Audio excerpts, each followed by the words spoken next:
MSC1 is present in where?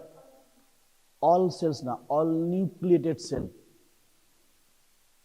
Nervous সেলে পাওয়া যাবে না, নার্ভ সেলে পাওয়া যাবে না, আরবিসিতে পাওয়া যাবে না। আর MSC2 কোথায় প্রেজেন্ট থাকে? That means antigen presenting cells. তাহলে এটা আমার থাকবে antigen presenting cells. Why it is important? এটা কেন ইম্পর্টেন্ট? এটা কেন ইম্পর্টেন্ট? এটা পড়া দরকার কি ছিল ইমিউনিটিতে? Why important? কি বল, কোথেকে এলো এই MSC-টা? আগে আগে এই ক্লাসে সব এগুলো বলেছি কীভাবে MSC2 স্ট্রাকচার বোধহয় দেখিয়েছিলাম, তাই না? হ্যাঁ, কিরে কেউ কিছু বলে না। স্ট্রাকচার α1, α2, α3, β2। আমি পড়ছিস না, ঠিক আছে। MSC1 মানে কি করে মনে রাখবি? এটা কম, তাই এটা বেশিতে হবে। এটা বেশি, 2টা বেশি, সো দিস ইজ 1, 4। ভাইবাতেও জিজ্ঞেস করে, লিখতে গেলেও লাগে। This things are important. Number 1, MSC2 and MSC1 is important for the key antigen presenting cells to the adaptive immunity. এবার কোশ্চেন চলে এলো, adaptive immunity. So why important adaptive immunity? কেন importance? কি ইম্পর্টেন্স আছে? অ্যাডাপটিভ ইমিউনিটি দরকার কি ছিল? One is a innate immunity, another is A adaptive immunity. One is a non specific, another is a specific. তাহলে এত ব্যাকটেরিয়া ঢুকে গেল, এত ভাইরাস ঢুকে গেল, এত ফাঙ্গাল ঢুকে গেল, it is not cover up by the only by the innate immunity. Innate immunity only can destruct non-specifically. সে একটা ভাইরাস টেনে, নানা রকমের একটা ভাইরাস ঢুকছে তার সবাইকে রেকমেন্ড করবে অ্যাজ এ ফরেন। তাহলে একটা ফরেন সেল, ফরেন অ্যান্টিজেন মানে কি? Non self. এই টার্মগুলো important, self and non self, এগুলো বলেছিলাম বোধহয়, তাই তো? সেলফ মানে আমাদের শরীরে যে সমস্ত প্রোডাক্টস আছে, প্রোটিন প্রোডাক্টস আমাদের শরীর থেকে তৈরি হচ্ছে, we are forming from our. এটা হচ্ছে non self, it is not accustom to our body and not form from our body. That may be different types of antigen. Antigens are different types, biological antigens, non biological antigens. Biological antigens means bacteria, virus, protozoas, fungus, and non-biological, that means some toxins, some chemicals, that is also foreign to us, and it can damaged by the innate immunity cells. What are the innate immunity cells? এগুলো বলতে পারিস না কেউ ভাইবাতে? জানি না এখানে কে আছিস। innate immunity cells এর নাম বলতে পারছি না। innate immunity cells মানে হ্যাঁ, macrophages, dendritic cells, these are the mainly monocytes. Monocyte আর macrophage এর ডিফারেন্স বলতে পারিস? বলতে পারেন। What is monocyte and what is macrophage? Monocyte and macrophage is same? Yes, definitely same. কোনটা কি?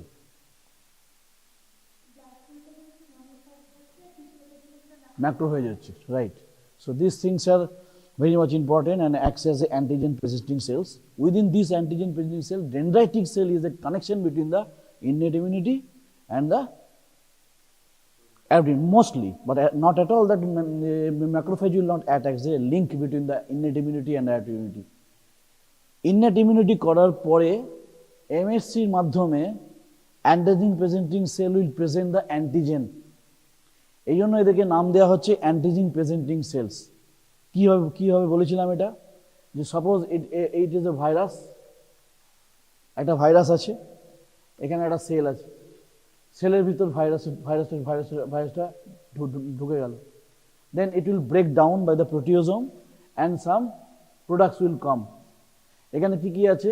এন্ডোপ্লাজমিক রেটিকুলাম আছে, হ্যাঁ, গলগি অ্যাপারেটাস আছে, this things are there. So endoplasmic reticulum, nucleus is there. Nucleus থেকে আমার তৈরি হবে MSC1 and 2, both দুটোই হয়। If it is viral and it is inside the cell, then mostly this is MHC1 will be formed. And these viral products, এই যে products মানে antigens গুলো মনে করো এরকম কালার দিলাম, these are antigens, এটাকে ভেঙে proteosomes break করেছে, then it will form as a peptides or antigens, or these antigens are ultimately go by different way and then কি হবে এটা MSC molecules and these will as a কি antigen productটাকে present করছে। তাহলে আমার কি অ্যান্টিজেন শরীরের মধ্যে ঢুকলো, which antigens enters in our body that is represented by the antigen presenting cells in this way. তাহলে এই জিনিসটাকে ওইখানে চলে এলো বাইরে। এটা বাইরে নিয়ে আসার কারণ কি? এটা বাইরে কারণ হচ্ছে this antigen is specific for a specific body immune response, that means adaptive immune রেসপন্সের দিকে যাবে। Why? Because unless we form the antibodies, the offending agents or foreign body cannot be destroyed fully. Not that only that is finished, we have to make a memory cells so that in the next time when it is came across with the same antigen, it react with faster way. Or otherwise হয়তো আমার হলোই না। তাহলে আমার এখন দেখা যাচ্ছে বাচ্চাদের, অনেক বাচ্চাদের আমরা মিজলস পাচ্ছি due to the lack of vaccinations. Measles is basically measles vaccines are there. Vaccines means what is happening, it is acquired artificially, তাই তো? কি passively artificially. What is happening here is formations of only the memory cells. Memory cells আমার রেখে দিচ্ছে, that may be T memory cells, that may be B memory cells. So whatever its importance is that these antigens presenting cells presents the antigen, that's why the name is antigen presenting cells.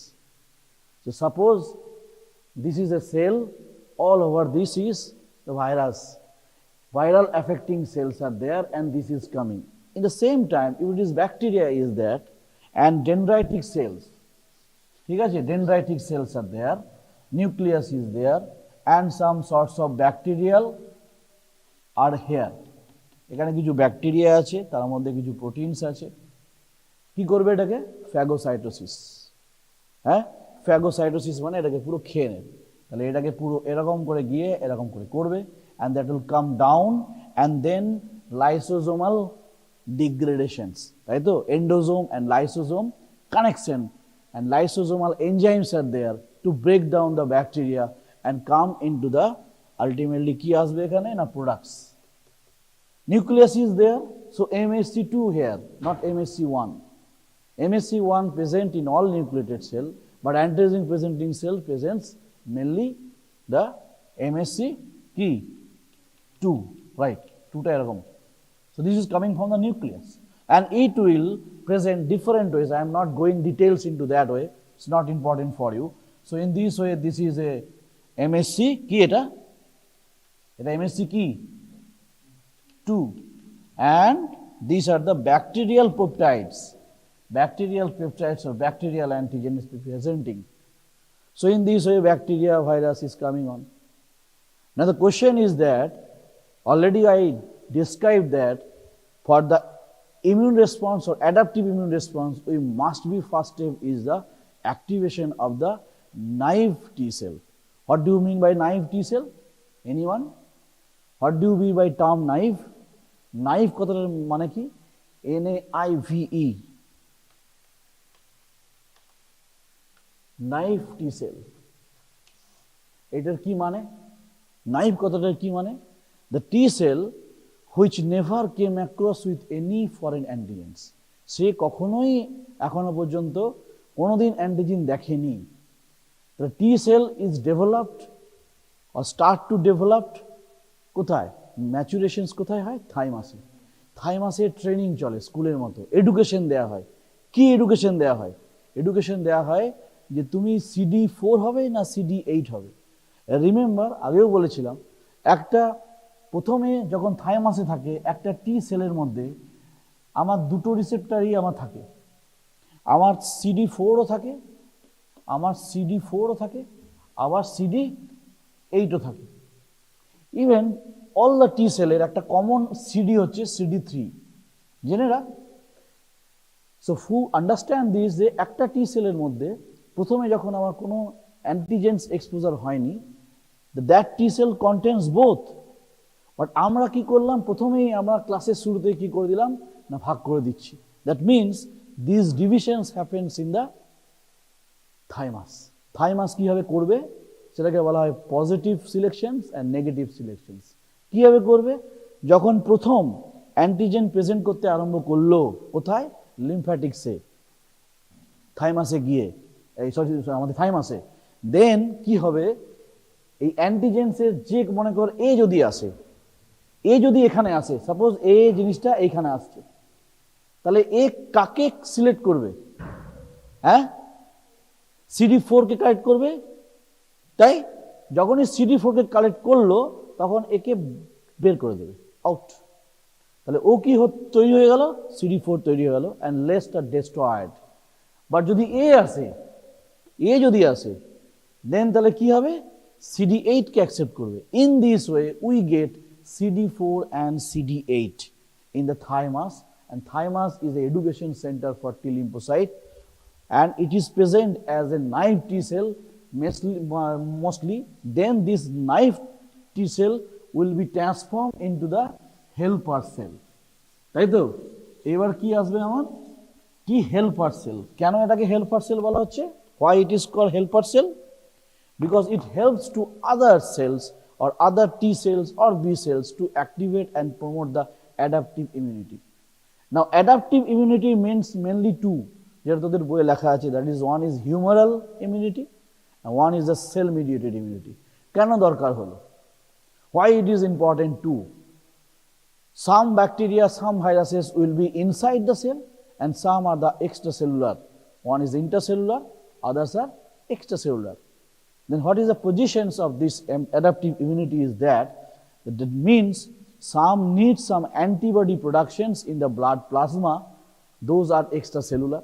তাহলে আমার কি দেখা গেল না, আমার বাইরের ব্লাডে বা সিরামে আমার কিছু অ্যান্টিবডি তৈরি করতে হবে to destroy the foreign antigens ও pathogens for forming the antibody, that is called humoral. Humour থেকে এসছে হিউমোরাল, বলতে পারেনি কেউ। সো হিউমোরাল মিনস আমার বডি প্লাজমা বা আমার বডি ফ্লুইডস।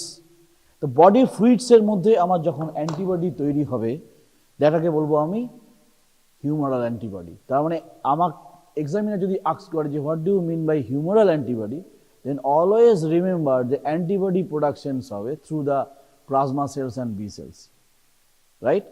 আর যখন সাইটোটক্সিক টি সেলের কথা হবে, মানে সেল মিডিয়েটেড ইমিউনিটির কথা হবে, that means mostly that cytotoxic T sales.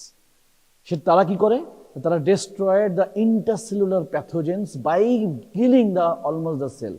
একটা সেল আছে এখানে, দ্যাট মে বি ভাইরাল, একটা ভাইরাস ঢুকেছে বা ক্যান্সারাস গ্রোথ আছে এখানে বা ক্যান্সারাস সেল ঢুকেছে, that is a infected sell.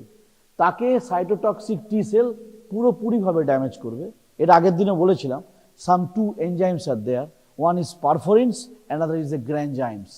পারফোরিনস এখান থেকে ছাড়বে, এটা হচ্ছে T toxic, T cytotoxic, C cytotoxic T cell যদি বলা হয়।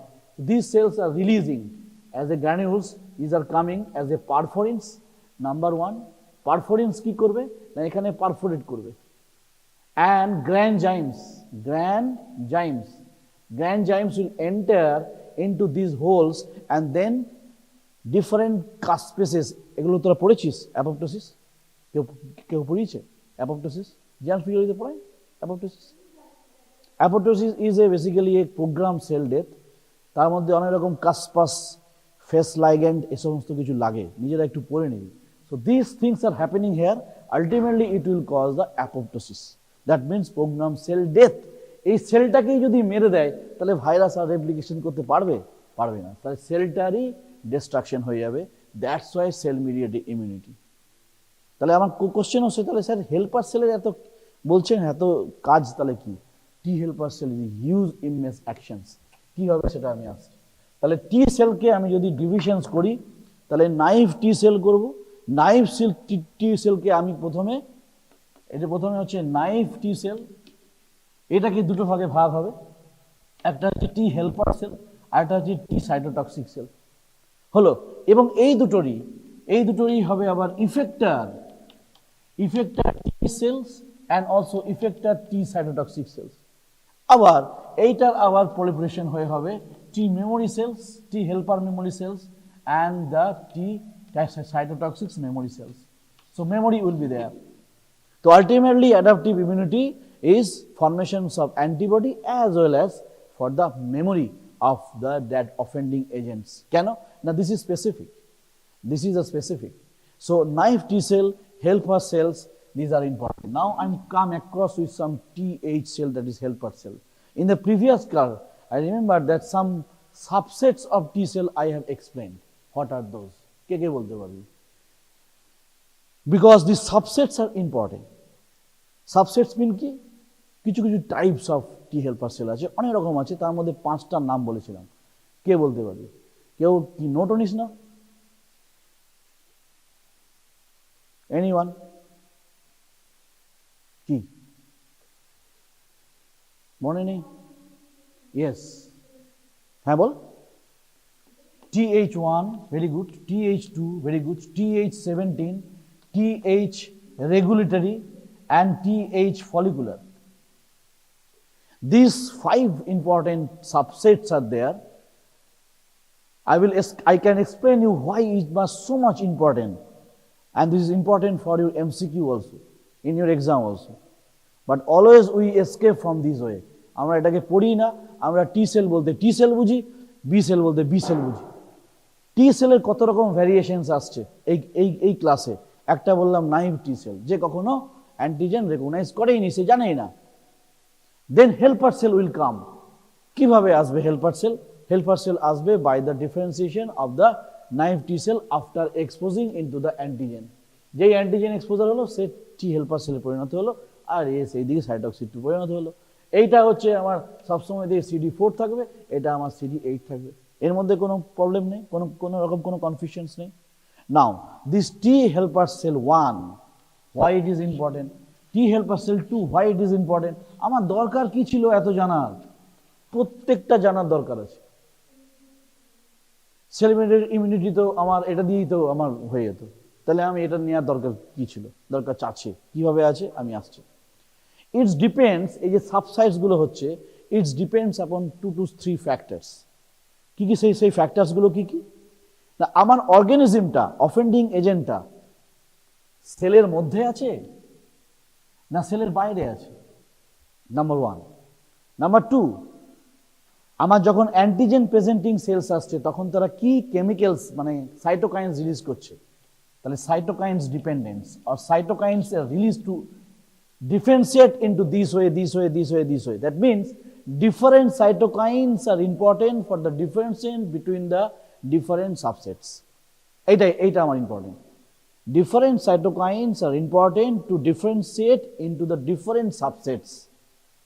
তাহলে এখন তোদের মনটাকে ফোকাস করে ফেল টি হেল্পার সেলের সাবসেটে। কেন না? these subsets are important. Ultimately these are all 5s are helpful for total immune system. How? I am coming. Cytokines are important. Organism offending agents সেলের ভিতরে আছে না বাইরে আছে, that's also important. Whether it is fungal or it is bacterial, it is important. As well as it is also important, আগের দিন বলেছিলাম যখন টি সেল অ্যাক্টিভেশন হয়, তাহলে একটু সাইডে যাই, টি সেল অ্যাক্টিভেশন কিভাবে হয় কি বলেছিলাম? 3টে সিগন্যাল দিয়ে। মনে পড়ছে?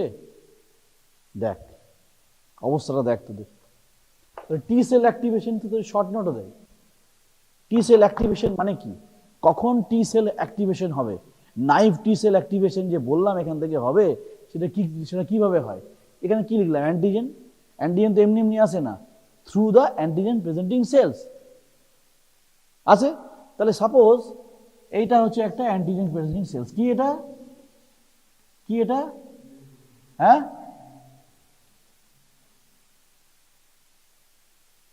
MSC 1, 2, and this is antigen.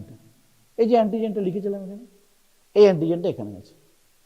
এবারে আমি একটা নাইভ টি সেল আঁকবো, একটা বড় করে একটা নাইভ টি সেল আঁকলাম।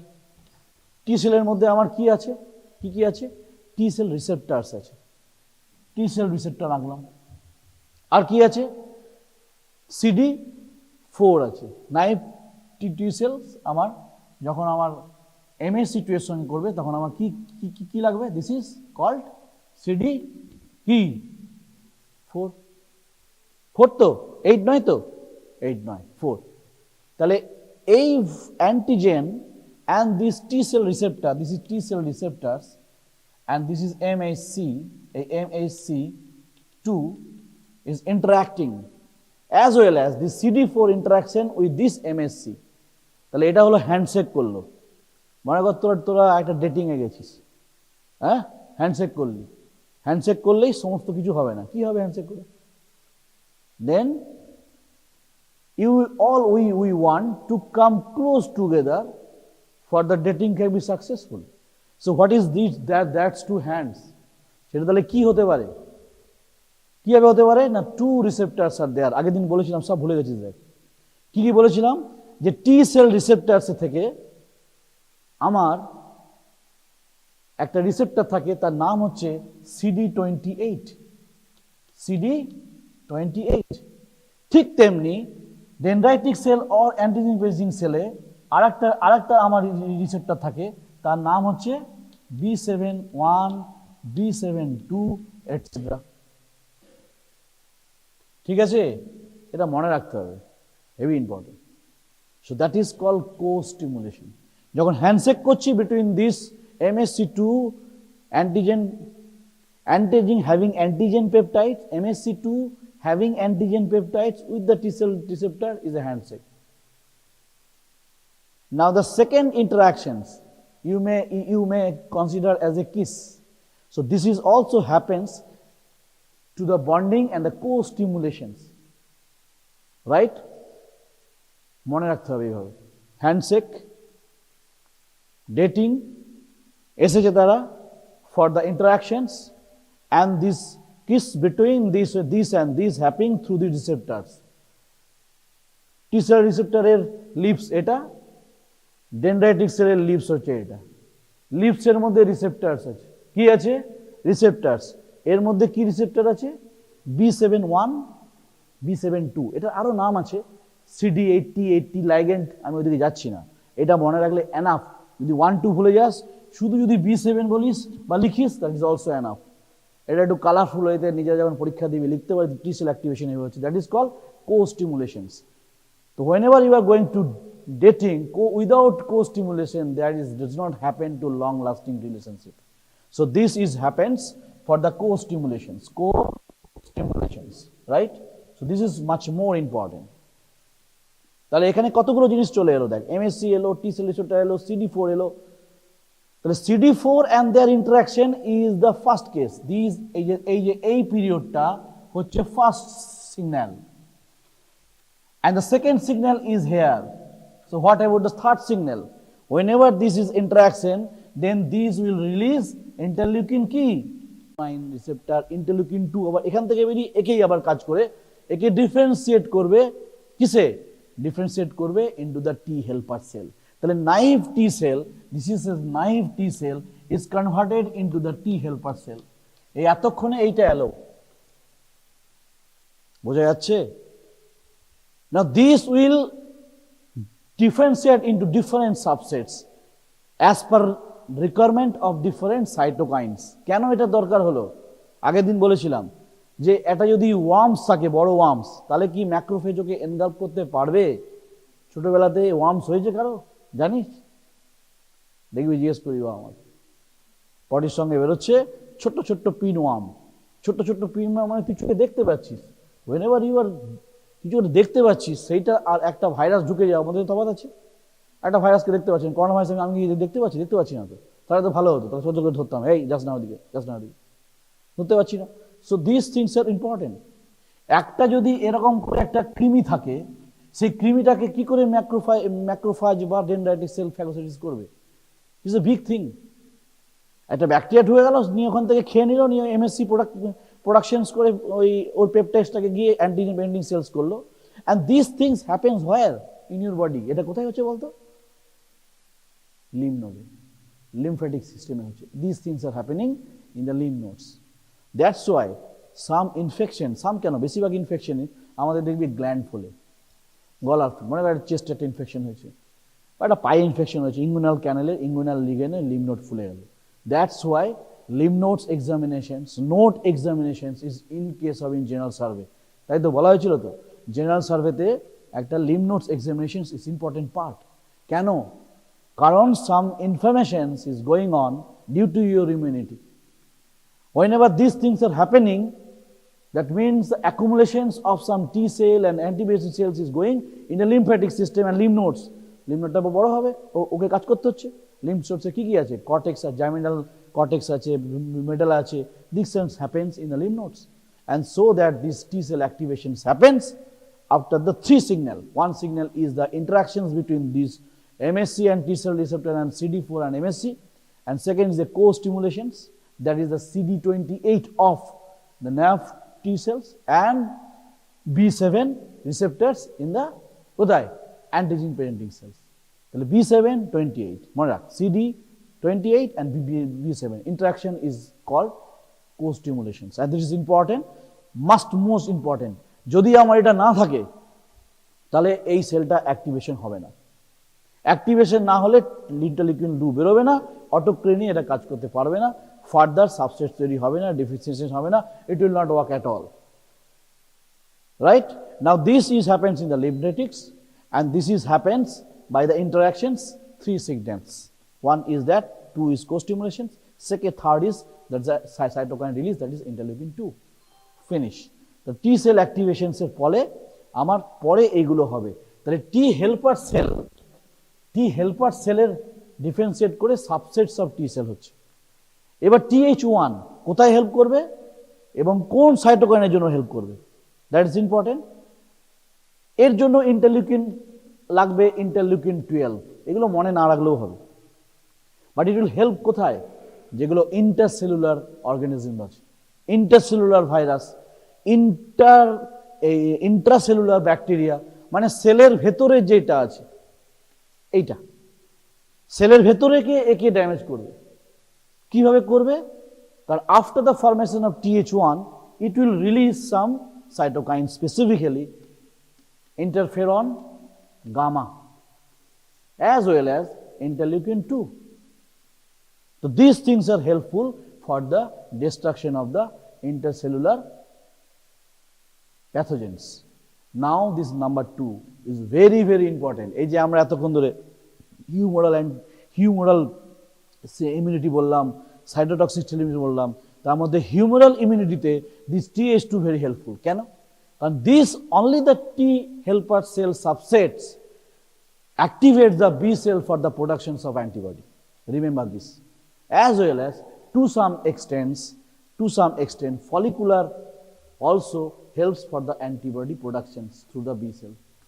তাহলে যেমন বললাম 2টা হচ্ছে অ্যান্টিবডি প্রোডাকশনস করবে, তেমনি T follicular cells or subsets of T cells will help for the antibody productions. Antibody productions is the ultimate aim, as well as memory cell formation is ultimate aim of our adaptive immunity. Adaptive এত কিছু নেই, আমি সেলটাকে মারবো, কিভাবে মারবো, antibody দিয়ে আমি কিভাবে মারতে পারি। আফটার দ্য অ্যান্টিবডি প্রোডাকশনস অনেকগুলো কাজ করতে পারে directly, that can attacks the pathogens and destroy it, or antibody covers the antigens by the binding with the pathogen associated molecular patterns for the opsonizations through the complement system. Complement system function দিয়েছিলাম তো, কমপ্লিমেন্টটা পড়তে দিয়েছিলাম, কেউ পড়েছিস? কেউ পড়িস না, তাহলে কি করে বুঝবি? So complement system will be helpful in that way. তাহলে এই যে 2টা খুব ভালো এক্সপ্লেনেশন যাবে, বোঝানো যাবে এই যে ওয়ার্মসের ক্ষেত্রে। কিভাবে না, এই 2টা যখন অ্যাক্টিভেট হয়ে গেল এবং তৈরি হয়ে গেল, that will release 3 things.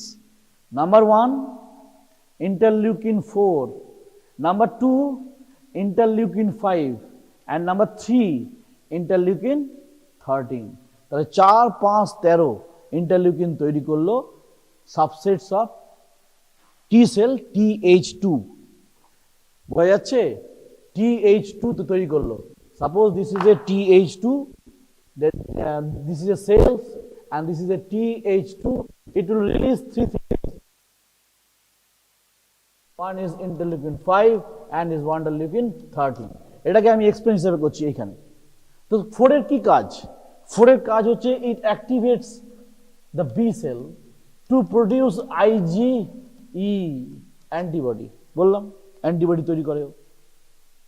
Number 5 মানে ইন্টারলিউকিন 5 কি কাজ করবে? This will activate the mast cell and eosinophil.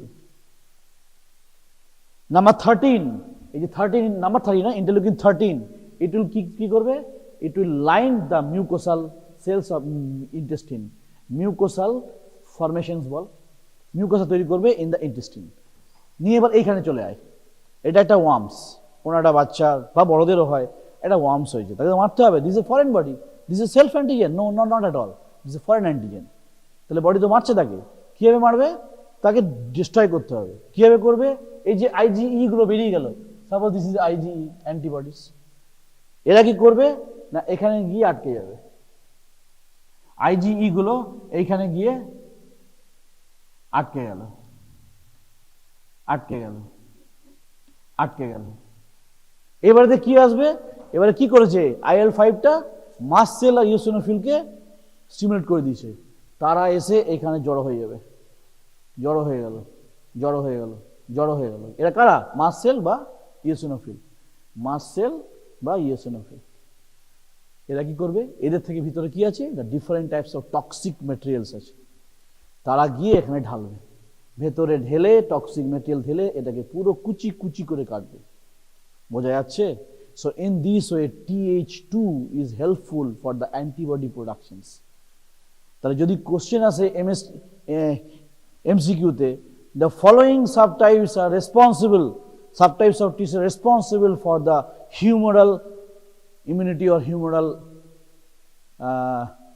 type of adaptive immunity. Humoral means antibody, মাথাতে সবসময় চলে আসবে চট করে। Humoral means antibody, humoral means body fluids, humor mean body fluids। So body fluids এ কি যাবে? body fluids এ আমার যাবে antibody. So antibody will form, K form করলো? যদি আমার এক্সাম্পল থাকে, চয়েসগুলো থাকে Th1, Th2, Th2, তো Th2 is forming of antibody। Not only that IgE, it forms anything, can form as per requirement। আমি IgE বললাম ফর দ্য ইউর এক্সাম্পলটাকে নেব বলে, কারণ IgE for the allergic reactions, is already know that any parasite infestations causing the allergic reactions. Why this IgE level? আমরা অনেক বাচ্চাদের ক্ষেত্রে ক্রনিক ইনফেকশনস পাই যে IgE লেভেল অনেক হাই, অনেক হাই, 1300-1400 থাকছে। That means is persistently allergic tendency. অনেক ক্ষেত্রে আমরা তাদেরকে অ্যান্টিপ্যারাসাইটিক দিয়ে দিই, খা, কিছুদিন খেয়ে দেয়, বা অ্যান্টি অ্যালার্জি দিয়ে দিই। তাহলে IgE লেভেল সিরামে দেখা যায়। তাহলে এটা তো বাড়লো এমনি এমনি নয়, ইট উইল বাড়লো কিভাবে? ইন্টারলিউকিন 4 রিলিজের পর। ইন্টারলিউকিন 4টা বাড়লো কিভাবে? For the production of the Th2। Th2টা এলো কিভাবে? TH helper cell. TH helper cell এলো কিভাবে? Naive T cell. Naive cell থেকে টি সেল হলো কিভাবে? For the T cell activation. T cell activation কিভাবে হলো? For the 3 signals। One is antigen presenting cells and another is a naive T cells. So interactions between these MSC with antigen and T cell receptor and CD4 interactions between the CD4 and the MSC molecule, one interactions, that is handshake. And the kissing part, there is a CD8 and B7, is helpful for the more bonding, more activity, more interactions. Then the third signal, that is the interleukin 2 release. So 3 signals is important for the T cell activation. It happens, এটা কোথায় হচ্ছে? Lymph নোডে। এটা হচ্ছে lymph নোডে হচ্ছে, ব্লাডের মধ্যে নয়। তাহলে এটা গেল কিভাবে? এই ডেনড্রাইটিক সেলটা ব্লাড থেকে লিম্ফ ভেসেলের মাধ্যমে, লিম্ফ ক্যাপিলারির মাধ্যমে, লিম্ফেটিক চ্যানেলের মাধ্যমে লিম্ফ নোডে চলে যাবে। কি অসুবিধা আছে? So it will take time, right? So adaptive immunity is slow. যদি ডিফারেন্স লিখতে বলে, innate immunity fast and non-specific, and adaptive immunity is fast, is slow and is specific। Slow কেন? এই যে যাবে, ওর ইন্টারাকশন হচ্ছে, এইটাকে তোকে নিয়ে আসতে হয়েছে এখানে, তার টাইম লেগেছে, বয়ে বয়ে নিয়ে গেছে, ইন্টারাকশন হয়ে গেছে। এইবার একটা কোশ্চেন আছে, যদিও তোদের অত জানতে হবে না। টি সেল এলেই যে এই অ্যান্টিজেনের সঙ্গে বাইন্ড হবে নাও হতে পারে। There are different types of naive T cells are there, but only the specific receptor of that specific antigen will bind. বোঝা যাচ্ছে? That's why this is called specificity, character of the adaptive immunity. এখানে মনে কর আরো অনেকগুলো টি sell ছিল, তাদেরও টি sell receptor আছে, তাদেরও টি সেল রিসেপ্টর আছে, but that is not specific for that antigen. তারা বেরিয়ে গেছে, তাদেরকে দরকার নেই আমার শরীরে। আমার দরকার আছে কার? যে এই অ্যান্টিজেনটাকে চিনতে পারবে। এই অ্যান্টিজেন চেনার ক্ষমতাটা শিখে এসছে ও কিন্তু থাইমাস থেকে। বুঝতে পেরেছিস তো? Thymus is very important part, and so thymocyte cells are very important for the education of the T cell, which antigen it will take, which antigen refuse, কোনটার সঙ্গে বাইন্ড করবে, কোনটার সঙ্গে বাইন্ড করবে না, that is specific antigen is important. So now this is a T helper 17. তাহলে 1 and 2 হয়ে গেল। 1 and 2 বোঝা গেছে। 2টা খুব ইম্পর্টেন্ট, কারণ for the antibody productions and also follicular also can make antibody. এটা জিজ্ঞেস করবে না, কারণ এটা পুরো new concept. So this one gone, 1 and 2 গন। এটা কিভাবে হচ্ছে বুঝতে পারলি? কিভাবে হচ্ছে? সাইটোকাইন্সের ডিফারেন্সের জন্য। সাইটোকাইন্স যেমন আমার অ্যাক্টিভেট করবে, ঠিক সেরকম ভাবে কখনো TH1 হবে, কখনো হবে না। যদি আমার ইন্টারলিউকিন 12 আসে, তাহলে আমার এখান থেকে TH1 হয়ে যাবে, মানে টি হেল্পার সেল থেকে সাবসাইট হয়ে যাবে TH1। বাট এইখানে যদি এইখানেতে আমার যদি একটা ইনফ্লুয়েন্স আসে ইন্টারলিউকিন 4 এর, তাহলে আমার হয়ে যাবে TH2। ইনফ্যাক্ট TH2টা তৈরি হওয়ার পরেও এ কিন্তু 4, 5, 13 ইন্টারলিউকিনস তৈরি করছে।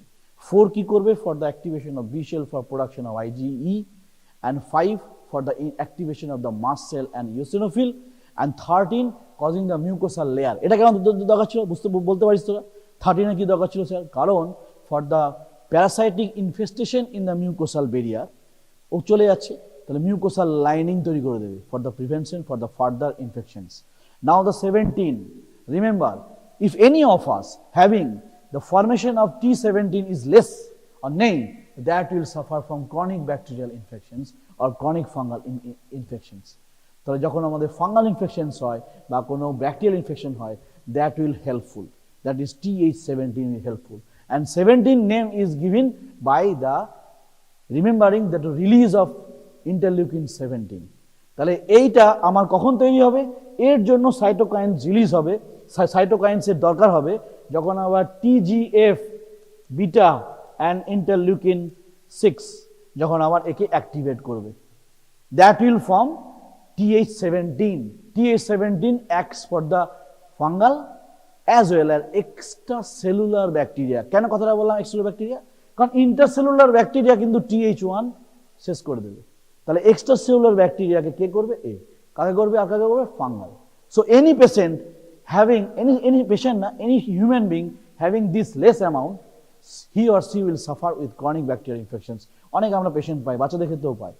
তখন আমরা অনেকক্ষণ পরে অনেকভাবে আমরা ভাবি যে কি হচ্ছে ব্যাপারটা, তাও দেখা গেল তার অনেক স্টাডি করে যে দিস থিংস আর লেস। কেন কি না, এইখান থেকে আমার দুটো ইন্টারলিউকিন বেরোয়, একটা হচ্ছে interleukin 17, that's why the term is 17, and also interleukin 22। এদের কি ফাংশনস? 17 এর ফাংশন হচ্ছে নিউট্রোফিলকে রিক্রুট করা। পড়া হয়েছিল, বলেছিলাম ইনফ্লামেশন আর ইমিউনিটি, এটাই হচ্ছে ডাক্তারি। Inflammation chapter and immunity chapter, এটাই হচ্ছে medical science. It's beautiful.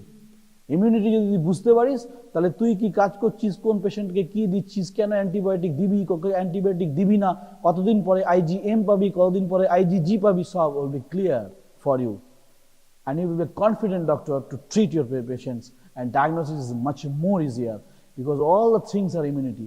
Whether it is a disease of asthma, it is a Crohn's disease, there is a lupus, there is a rheumatoid arthritis, whatever it may be, what is the infection is there, that is a immunity and inflammation. So in inflammations, recruitment is a term for the neutrophil, যেখানে আমার offending agents আসছে সেখানে আমার neutrophil চলে আসবে। যেমন মনে কর ছোট্ট জিনিস, এখানে একটা তোর বয়েলস হয়েছে, এখানে একটা বয়েলস হয়েছে, একটা পিম্পলস হয়েছে, সেটা দেখলি হলুদ হয়ে গেল। What is that mean? That means debris of neutrophils. ওখানে আমার ব্যাকটেরিয়া ঢুকেছিল, বডি আমাকে নিউট্রোফিল এনগেজ করেছে to kill the bacteria for the binding of phagocytosis, by different molecules আমার ব্লাড ভেসেল থেকে নিউট্রোফিল আসে, এগুলো তোরা জানিস ভালো করে, কেমোট্যাক্সিস ওয়েতে, হ্যাঁ এগুলো পড়বি ভালো করে। This things are very much important and this will come, interleukin 17 will increase the recruitment of neutrophil. তাহলে আলটিমেটলি কি করছে? ইনফ্লামেশন করছে, মারার চেষ্টা করছে। ইফ ইট ইজ লেস, বেরোবে না। If it is not there, there is no neutrophil recruitment. তাহলে একটা মনে কর এইচআইভি পেশেন্ট আছে, তার এইচআইভি ইমিউনিটি সাপ্রেসড হয়ে আছে পুরো। কেন না? এখানে টি হেল্পার সেলের ড্যামেজ হয়। এইচআইভির এত প্রবলেম কেন? টি হেল্পার সেলটা ড্যামেজ হয়ে থাকে। তাহলে সাবস্টেট কিচ্ছু হচ্ছে না, দে আর প্রোন টু ইনফেকশনস। কেন? সাবস্টেটই নেই, টি সেলটাই নেই, হেল্পার সেলটাই নেই। So that's why this is not present, and this is interleukin 22. It's causing the antimicrobial peptides formations. এ কি করে না? microbial peptides, ultimately antibody যাকে বলে। So this is also antimicrobial peptides, মানে যে ব্যাকটেরিয়া ঢুকছে তার যে পেপটাইডস তাকে মারার জন্য এ আবার রিলিজ করছে কিছু peptides. So these two things helps for the prevention for the chronic infections of bacteria as well as fungal infections, and that is bacterial infection is mostly in the extracellular, because Th1 is helps for the intercellular part, Th2 for the formation of antibody as well as parasite damage.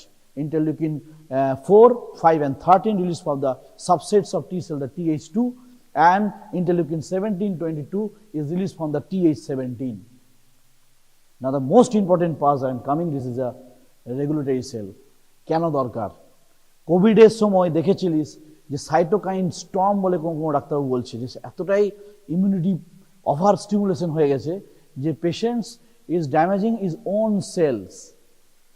তাহলে আমার যদি সেলকে যদি damage করতে আরম্ভ করে immunity, তাকে আমি বলবো কি?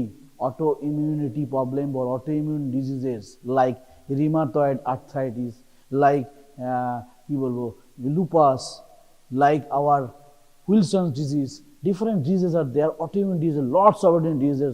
সেখানে কি হয়?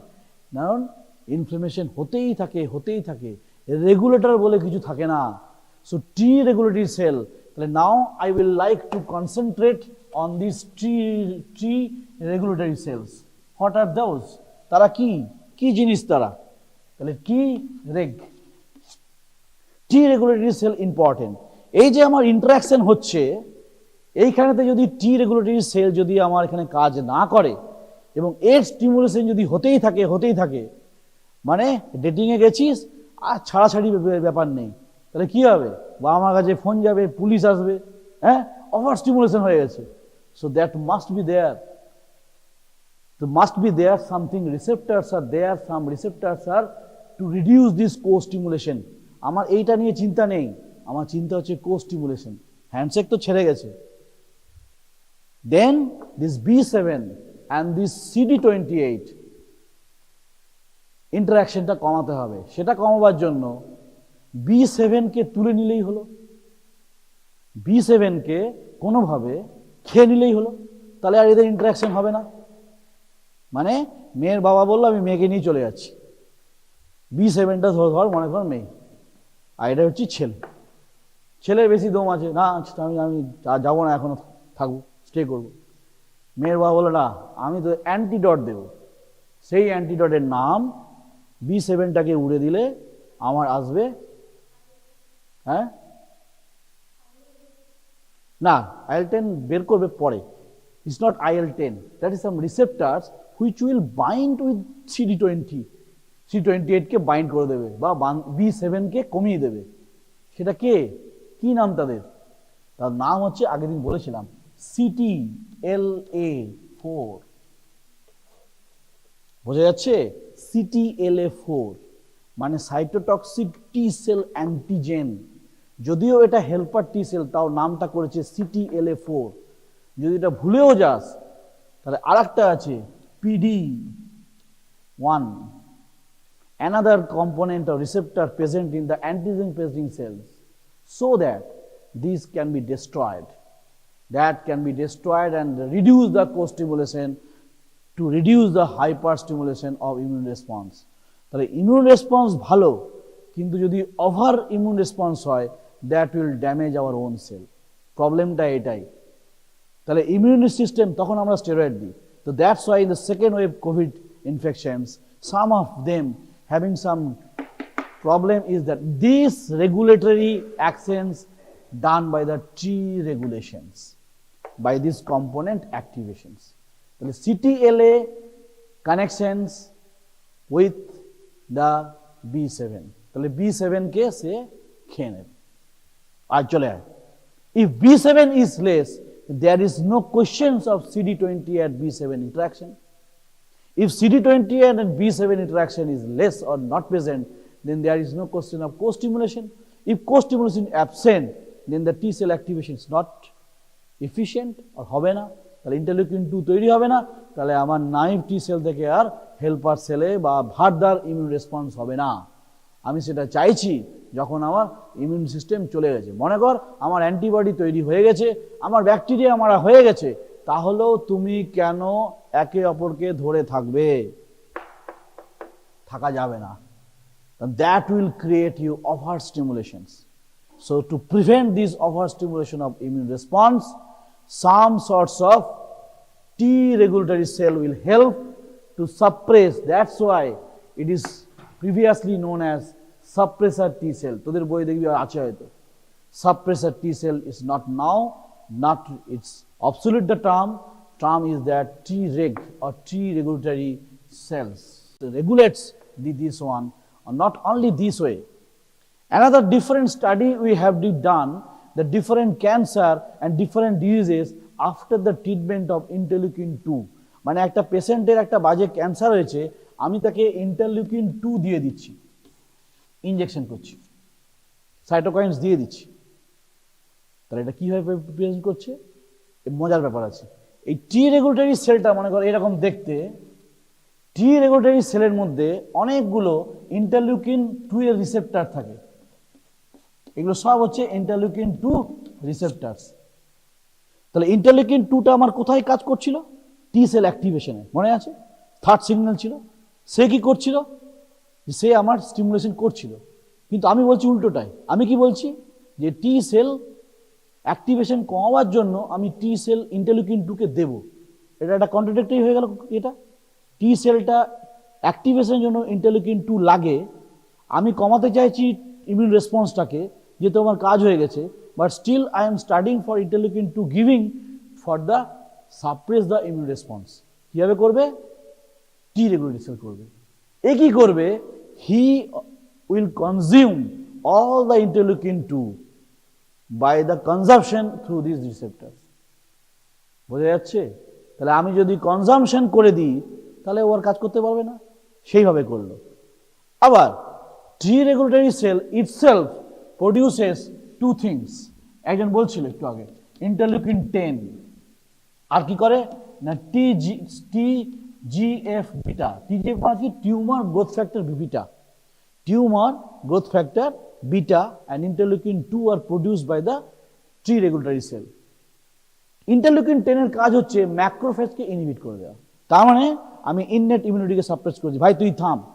তুই না থামলে তুই অ্যান্টিজেন প্রেজেন্টিং সেল হিসাবে এইটাকে তুই লিম্ফ্যাটিক্সে নিয়ে চলে যাবি, টি লিম্ফোসাইটের কাছে গিয়ে তুই রিচ করে দিবি, যেটা ও করছিল। সেটাকে বলো তুই থাম, ওয়েট। এবং TGF growth factor, it also inhibits the inflammation as well as it also helps to produce much more T regulatory cell. এই যে আমি এখানে লিখেছিলাম টি রেগুলেটরি সেলের জন্য আমার ইন্টারলিউকিন 6 আর TGF বিটা লাগে।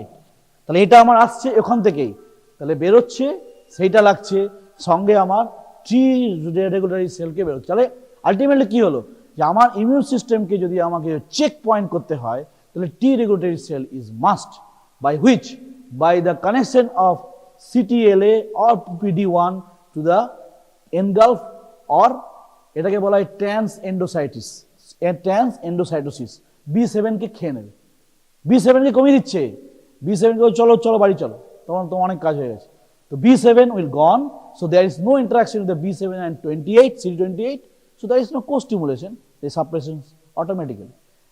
and as well as this produces interleukin 10, it produces TGF beta. Interleukin 10 is reduce the macrophages, TGF inflammation decrease, as well as it produces much more T regulatory cell. তাহলে আরো তৈরি করছে, as well as consumption of the interleukin 2. এই জন্য কথাটা বললাম, interleukin 2 receptors T regulatory receptor সেলের মধ্যে থাকে, that's why it consume much more interleukin 2. তাহলে আমার যে থার্ড সিগন্যাল ছিল সেটাকেও ও কিন্তু নষ্ট করে দিচ্ছে, and that is essential to suppress your immune response. Suppress your immune response when? আমার যদি প্রথমে ব্যাগটা ঢুকলো, প্রথমে এই কাজ করবে না, কখন করবে? যখন আমার ওভার স্টিমুলেশন দিয়ে যাবে, that's why regulatory, and that's why we are having 5 days of viral fever and then come down, সেরে যাচ্ছে. If it is present, the stimulation হয়ে যাচ্ছে, that will damaging. Suppose in the joint pain, একটা joint পেনের inflammation হলো, একটা immune response হলো, সে থামলো না, তার রেগুলেটরি সেল কাজ করছে না বা করতে পারছে না, বা তাদের ওই কো স্টিমুলেশন হয়েই আছে, that will what will happen? Chronic inflammations that landed into the rheumatoid arthritis. So any inflammations, if it is causing the chronic inflammations, and chronic inflammations is due to these T regulatory helper cell dysfunctions or less, that is dangerous. That's why to some extent আমরা কিছু সময় যদি কিছু বুঝতে না পারি যে কি হচ্ছে ব্যাপারটা, কেন এটা সারছে না, that may be scarf typhus, that may be some infections, multi-organ failure is going on, we always give a steroid. Steroid means inflammation decrease, T regulatory cells functions will increase, and so steroid will help for the time being, help করতে পারে. তারপর যদি body আমার makeup করতে পারে যে T regulatory cells এলো, then that will damage. Follicular T cells is nothing but it releases the antibodies productions. যেটা বলছিলাম, Th2 and follicular antibodies are important. So subsets of T cells are not a small thing, it is a very big things. I know that this class is very much cumbersome for you, but if you remember or to some notes you can give, it will be very much helpful for the further classes and further diseases itself. যখন তোরা disease পড়বি, এই ক্লাসগুলো মনে রাখিস, তাহলে বুঝতে পারবি যে এই ক্লাসগুলো থেকেই তো অনেক কিছু প্যাথোজেনেসিস হয়ে যাচ্ছে, দিস হ্যাপেনিং. ইয়েস, B7 এর সঙ্গে কানেকশন করছে CD28, co-stimulation বলা হয় এটাকে. CD28 in the T cell and B7 in the antigen presenting cells. B7 is a receptor, CD28 is also a receptor. This is combination is causing the stimulation, that's called co-stimulation. Co means what? আগে একটা stimulation হয়ে গেছে, কার মধ্যে হয়েছে? একটা হয়েছে T cell receptor and MSC and peptide, and CD4 and the MSC. আঁকা ছিল, এখানে মুছে দিলাম. So these things are receptor stimulation for signal 1. Signal 2 is a co-stimulation between the CD28 of T cell and B7 of the antigen presenting cells in connections. যদি এটা হতেই থাকে, that is detrimental. T cell activations means interleukin 2 বেরোচ্ছে, and that will damage your own cell also. আমার bacteria নেই, antibody production করছে, মারবে কাকে? সেলকেই মারবে. That's why causing the autoimmune diseases. So self আর নন সেলফকে চিনতে পারলে মুশকিল. That's why T regulatory cell comes for the combination of TG28 and CTLA that is present in the antigen presenting cells, reduce করে দেবে, ওদের co-stimulation হতে দেবে না, B7টাকে নিয়ে নেবে. If B7 is gone, then there is no interaction of CD28 and B7. So if not there, then the question of co-stimulation is there. If there is no question of co-stimulation, there is no question of further activation of the T cell. আমি চাইছি আমার immune response হয়ে যাওয়ার পরে আমার T cell অ্যাক্টিভেশনকে কমিয়ে দিই. That is the target, right? Thank you very much. প্রথমে আমাদের আজকে ডব্লিউবিসি আরবিসির কাউন্ট কত হয়? ডব্লিউবিসি নরমাল কাউন্ট কত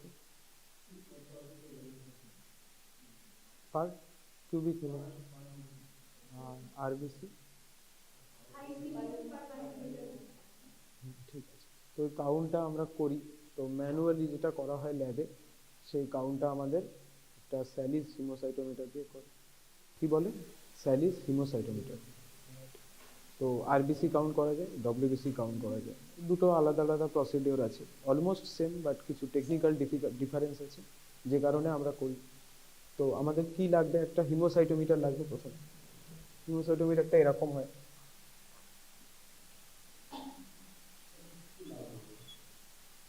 loud, okay.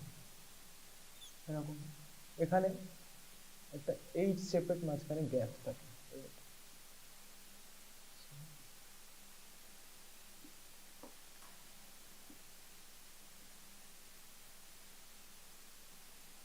This is the depressed area. এই এরিয়াটা ডিপ্রেসড, এই এরিয়াটা টোটাল এরিয়াটা, এটা আবার উঁচু, এই এরিয়াটা ডিপ্রেসড থাকে, ঠিক আছে, নিচু থাকে হলো। So this is the lateral platform. Lateral কেন? সাইডে থাকলে আমরা এখন অ্যানাটমিতে শিখে গেছে ফার্স্ট ইয়ারে, আমরা ল্যাটারাল শব্দটা ইউজ করি। এটা হচ্ছে তাহলে কি প্ল্যাটফর্ম হবে? এটা হচ্ছে সেন্ট্রাল প্ল্যাটফর্ম হবে, রাইট? কারণ মাঝে আছে তাই এটা সেন্ট্রাল প্ল্যাটফর্ম।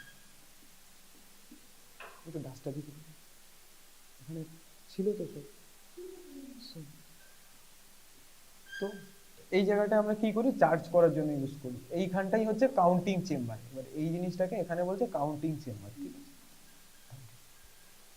এই এক একটা জায়গাকে যখন আমরা ফোকাস করি, এবার এটাকেই আমরা ম্যাগনিফাই করে এইখানে দেখবো এই দিকে এই জিনিসটা কি হচ্ছে, ঠিক আছে? সো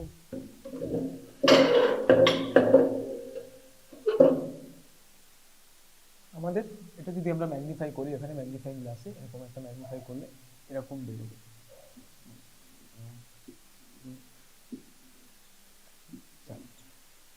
আমি আলাদা আলাদা দেখাচ্ছি, পরে আমি দেখাবো। এটা হচ্ছে আমার এক একটা ডব্লিউবিসি এরকম থাকে, ঠিক আছে? ডব্লিউবিসি কাউন্টিং চেম্বার এরকম থাকে, আর এরকম চারটে চারদিকে থাকবে, যেটা হচ্ছে এই এরিয়াগুলো, বুঝতে পারা যাচ্ছে তো? এরকম চারটে চারদিকে থাকবে, থাকলো এই কোণে একটা, এই কোণে একটা, এই কোণে একটা, মাঝখানে একটা আরবিসি চেম্বার থাকে। ডব্লিউবিসি চেম্বার কটা থাকে? এরকম 16টা, 16, ঠিক আছে? আমি ওটা সবাইকে ওইটা ওখানে দেখাবো পার্সোনালি। আপাতত বোর্ডে একটা বেসিক আলাদা আলাদা ধারণা দিচ্ছি। ডব্লিউবিসি কাউন্টিং চেম্বার এরকম হয় 4x4, তো এদিকে চারটে, এদিকে চারটে, ঠিক আছে? এবার এইটার ধারণাটা পাওয়ার জন্য যেটা ইম্পর্টেন্ট সেটা হচ্ছে কত হয়। এটা হচ্ছে কত হবে? 1 মিলিমিটার, এটাও 1 মিলিমিটার, এটা 1 মিলিমিটার, টোটাল 3। এখানেও তাই 1 1 1। এগুলো কেন ইম্পর্টেন্ট জানা? কারণ এটাতে কাউন্টিং না হলে করতে পারবে না, ঠিক আছে? সো এই যে চারটে, ঠিক আছে, এইটা হচ্ছে এই সাইডে, দিস ইজ 1 মিলিমিটার। সেম এখানে যখন আমি আরবিসি মাপছি, আরবিসিতে আবার 5x4 হয়, ঠিক আছে? এটা কত ছিল? 4x4, 16, এটা 5x4। সো এরকম ভাবে 5টা থাকবে, 5, ওকে,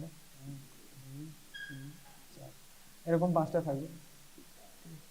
এইগুলোর মধ্যে আবার ছোট ছোট 4টে গ্যাপ থাকবে। সো দিস ইজ এরকম ভাবে গ্যাপ থাকবে। এবারে আরবিসি গুলো আমাদের কাউন্ট করতে, এবার আমরা কি কি কি কি কাউন্ট করি? সো এরকম যে ডব্লিউবিসি চেম্বার গুলো এরকম সাইডে 4টে থাকে, আমরা 4টে কাউন্ট করি। তো ডব্লিউবিসির ক্ষেত্রে আমরা 4টে ঘর গুনবো, কেননা সবগুলো ঘর গুনতে গেলে প্রচুর টাইম চলে যাবে। সো আমরা একটা অ্যাভারেজ ভ্যালু করি, এরকম কোণে যে 4টে থাকে সেরকম 4টে ঘর আমরা করি।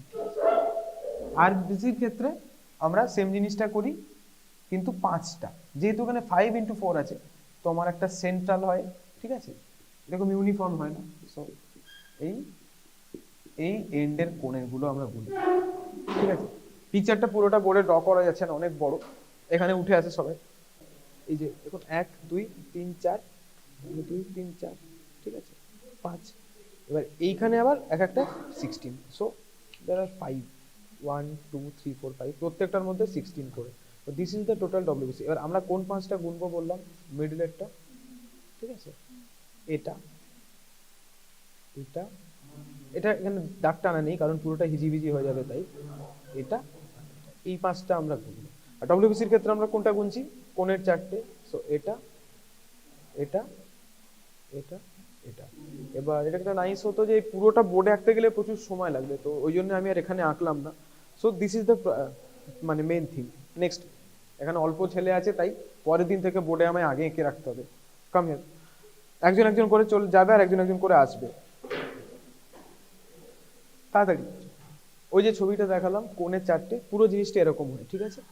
ঠিক আছে, এই যে এখানে ডব্লিউবিসি এই 4টে 4x4 আমরা কোণে এরকম ভাবে মাপি। This is the RBC chamber in the centre, ঠিক আছে? এখানে আমরা 5টা মাপি। সো এখানে 5টা আছে, 1 2 3 4 5, 5টা আছে। বাট এই 5টার আবার মধ্যে কিন্তু 1/4 1/4 করে, ঠিক আছে? আর কি বলেছিলাম? This is 1 millimetre, this is 1 millimetre, this is 1 millimetre. This is A total counting chamber. Okay, next, chamber থাকে আমার দুটো দুটো এরকম থাকে, ঠিক আছে। এইগুলো হচ্ছে কি আমার আরবিসি আর ডব্লিউবিসি পিপেট। পিপেটের কাজ কি? ফ্লুইড ড্র করা। সো এটা আমার ফ্লুইড ড্র করতে আর নিউবার্স চেম্বারে চার্জ করতে ইউজ হয়। সো নিউবার্স চেম্বারের কথা যখন বলছি তখন পুরোটা বলি। এই নিউবার্স চেম্বার আমরা যেটা দেখলাম এটার কিন্তু ইমপ্রুভ নিউবার্স চেম্বার। ওকে, বইতে ইমপ্রুভ শব্দটা পাবে। Why is it improved? কারণ আগে যেটা ছিল ওই মাঝখানে যে আরবিসি বলছিলাম না, পাঁচটা ভাগ, আগে ওটা 4x4 ছিল, মাঝেও 16 ছিল। সো এটা হচ্ছে পুরানোতে ছিল। আর একটা টমাস চেম্বার বলে এর আগে মাপা হতো, যেটা মাঝখানে যেটা চৌকোটা আরবিসিটা ওটা গোল থাকতো, ঠিক আছে। থমাস চেম্বার, বাট এগুলো জিজ্ঞেস করে না, অনেক পুরানো সময়ের, এখন ইউজ হয় না।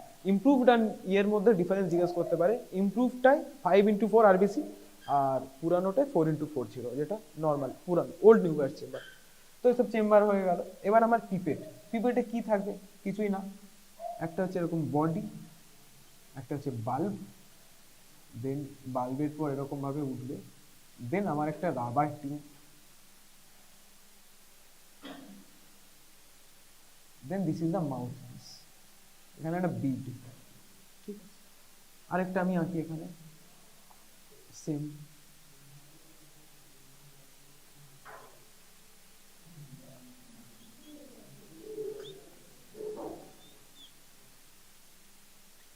সো এবার আমার ডিফারেন্স করতে হবে কোনটা কি, ঠিক আছে। সো এটা আমি একটু কালার করলাম। So let's think about this is the red one. Red ওয়ানের দিক কি হবে? এইখানটা মাউথ পিসটা আর বিটটা রেড থাকবে, সিম্পল। তাহলে এখানে ডব্লিউবিসি পিপেটে কি হবে? এর কালার আর কালারটা কি হবে? হোয়াইট হবে। ভাবার তো কোনো রাস্তা নেই, এমনি মাথায় আসার কথা, নাহলে আমি চিনবো কি করে? এটা হোয়াইট হবে, এটা রেড হবে, ব্যাস ওই দেখে আমি চিনে নেব।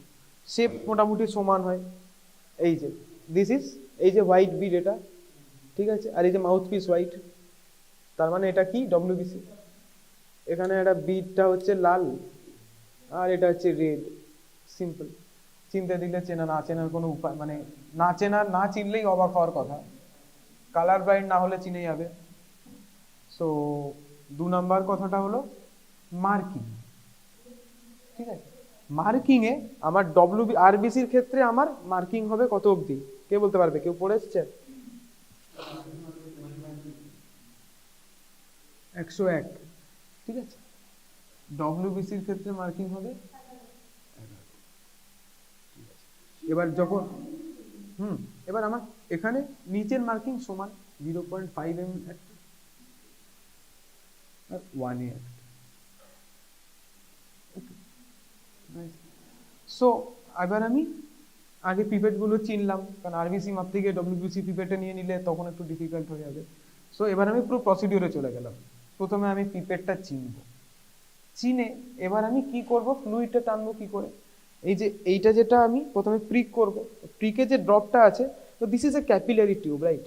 সো ক্যাপিলারি টিউবে যখন আমি এরকম ভাবে নিচ্ছি, ঠিক আছে, এরকম ভাবে যখন একটা ফুটো করে এখানে দিচ্ছি, তো অটোমেটিক্যালি ওটা সাকশন হবেই। So you have to maintain a certain amount. কত অ্যামাউন্ট?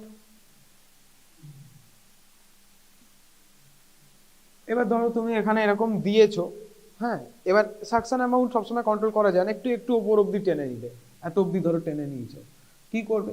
কিছুই করবে না। এখানে একটা স্পঞ্জওয়ালা তুলো এখানে লাগালে, বা এখান থেকে একটু ফু দিলেও হয়, এটাকে কমিয়ে তোমায় মোটামুটি এই অ্যামাউন্টে আনতে হবে। কেউ বেশি নিয়ে নিলে বা কম নিয়ে নিলে ওটা টেনে বাই করে অ্যাডজাস্ট করবে, ঠিক আছে। নাও দিস, এই আঙুলটা এখানে চেপে আঙুলটা ছাড়লেই ওখানে মানে অ্যাডজাস্ট হবে। যেমন ভাবে ক্যাপিলারি, বিটিসিটিতে ক্যাপিলারি তো করেছো, তো বিটিসিটির পরে আশা করি আর ক্যাপিলারি কিভাবে মানে হ্যান্ডেল করতে হয় বোঝাতে হবে না। সেম সেম প্রসিডিউর এখানেও তাই। এতটা আমি ব্লাড নেব, নিয়ে নিলাম। এবার ফ্লুইড কতটা নেব? ফ্লুইড হচ্ছে আমি এটাতে এতটা নেব। এবার ফ্লুইড শব্দটা যখন আমি বললাম, তখন এবার কথাটা হলো কি ফ্লুইড, কিসের ফ্লুইড? সো আরবিসির ক্ষেত্রে hymns fluid,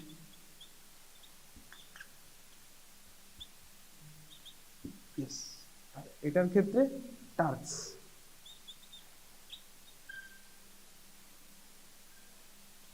task fluid. Composition, composition কি হবে বলছি।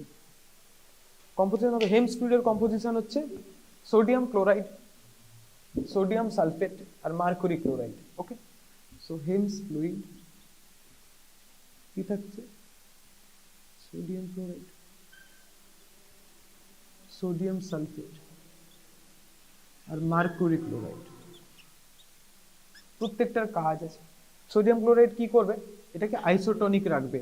কারণ এবার আইসোটনিক রাখার ইম্পর্টেন্স কি, আইসোটনিক না রাখলে ওটা কি হবে, মানে শ্রিঙ্ক হয়ে যেতে পারে আরবিসি বা বার্স্ট হয়ে যেতে পারে। কারণ ফ্লুইড ভেতরে বাইরে করবে, যদি আইসোটনিক না থাকে তো আইদার ফ্লুইড ঢুকবে কিংবা বেরোবে। হ্যাঁ, so the cell will get destroyed or differentiated shape, so মাপতে অসুবিধা হবে, প্রবলেম হয়ে যাবে কাউন্ট। এটা সোডিয়াম সালফেটের কাজ কি, সোডিয়াম সালফেট একদম তাই। আর AgCl2 হচ্ছে একটা অন্যান্য এক্সট্রা ফ্লুইড আছে, সেই ফ্লুইডগুলোর অন্যান্য সেলগুলোকে মারতে সাহায্য করে আর টু প্রিজার্ভ দ্য সলিউশন, কোনো রকম কন্টামিনেশন থেকে বাঁচায়, যেটা ও বললো যে অ্যান্টিফাঙ্গাল, হ্যাঁ এইগুলোকে মানে বাইরে এবার ওগুলো থাকলে কন্টামিনেটেড হয়ে যাবে, তো ওইটাকে নষ্ট করে। এই তিনটে জিনিস এখানে থাকে। টার্কস ফ্লুইডে আমার কি কি থাকে, glacial acetic acid, gentian violet, gentian violet. আরেকটা জিনিস আমি মেনশন করিনি, এটা হচ্ছে এইগুলো হচ্ছে আমার জলও থাকবে কিন্তু ডিস্টিলড ওয়াটার, ঠিক আছে, এমনি কলের জল নয়, ডিস্টিল দেবে। কলের জল দিলে কি হবে, কন্টামিনেশন হয়ে যাবে, ওর কাজ বেড়ে যাবে। এখানেও তাই, আমি জলটা এখানেও তাহলে ডিস্টিলড ওয়াটার থাকবে, ঠিক আছে। এটা গ্লেসিয়াল অ্যাসিটিক অ্যাসিড আর জেনসন ভায়োলেট। জেনসন ভায়োলেটের কাজ হচ্ছে নামই বোঝা যাচ্ছে স্টেন করা। এবার তুমি যখন মাইক্রোস্কোপে দেখছো, you have to stain the cells. When there is numerous amount of cells, you have to stain certain cells. Okay, stain না করলে তুমি, কারণ ওখানে তো কেন স্টেন করার গুরুত্ব, এইখানে প্লেটলেট থাকছে, আরবিসি চেম্বারে কিন্তু আরবিসি থাকছে, আর কিন্তু এইখানে হচ্ছে প্লেটলেট থাকছে, ডব্লিউবিসি থাকছে, সো প্লেটলেট কাউন্ট হয়ে যেতে পারে, so you have to stain the WBC specifically to count it, right. তো সেই কারণে আমি এখানে, আচ্ছা আজকে তো এরকম কেউ নেই তো যার বাংলা বোঝে না, রাইট। সো জেনসন ভায়োলেটের স্টেন এটা। আর গ্লেসিয়াল অ্যাসিটিক অ্যাসিডের কাজ কি,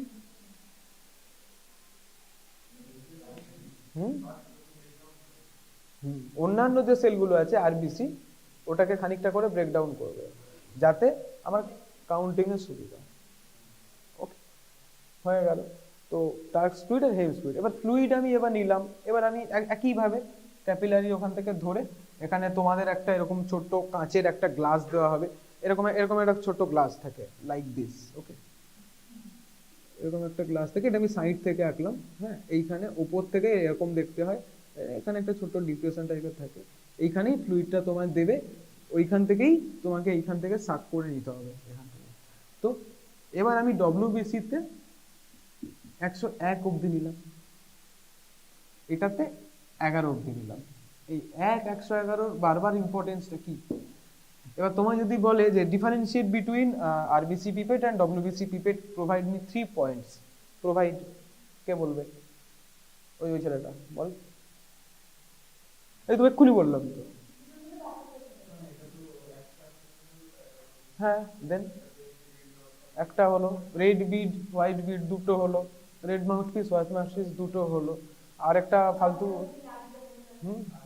বাল্ব লার্জার হবে। কেন, এই যে যেহেতু 101 অব্দি আছে, তো ডেফিনেটলি এখানে বাল্বটা তো লার্জার লাগবে, কারণ অ্যামাউন্টটা বেশি, তো 101 অব্দি যেতে গেলে ক্যাপিলারির মোটামুটি অ্যামাউন্টটা তো দুই ক্ষেত্রেই সেম। তো আমার যে এক্সট্রা ফ্লুইডটা, where it is adjusted in the bulb, so the bulb will definitely be bigger in the WBC, sorry RBC. আর WBC আমি উল্টো লিখেছি, ওকে, নিচটা উল্টো হয়ে গেছে। ওকে, সো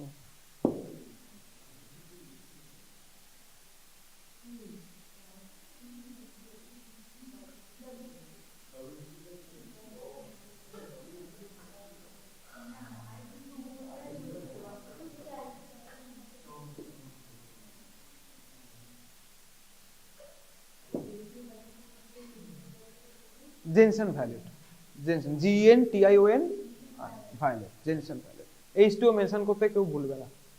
নাও এই দুটোর ইম্পর্টেন্স তো বোঝা গেল, এত অব্দি ব্লাড আর এত অব্দি ফ্লুইড। তো what is the importance of this, এটা পরে আসছি।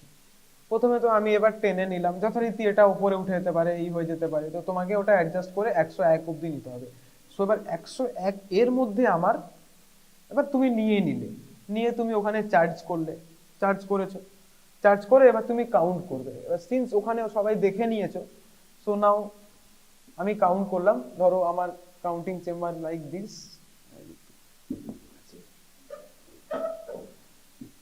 1 2 3 4 এরকম কাউন্টিং চেম্বার আমার ছিল, ঠিক আছে। ডব্লিউবিসি গুলো 4টে, প্রথমে আমি ডব্লিউবিসিটা মাপবো। ওকে, সো এইখানে আমি একটা মাপলাম, সাপোজ এখানে এলো 95, এই দিকের কোনটা যেটা ওখানে এলো সাপোজ 88, এই দিকের কোনটায় সাপোজ এলো 103, এই দিকের কোনটায় সাপোজ 100। সো এরকম কিছু একটা ভ্যালু আসবে। ওকে, সো এবার এই 4টে ভ্যালু তুমি যোগ করবে, ঠিক আছে। এবার মাপার গুরুত্বটা এখানেই।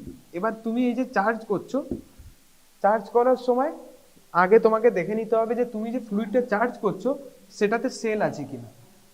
একের গুরুত্বটা এখানেই আসে।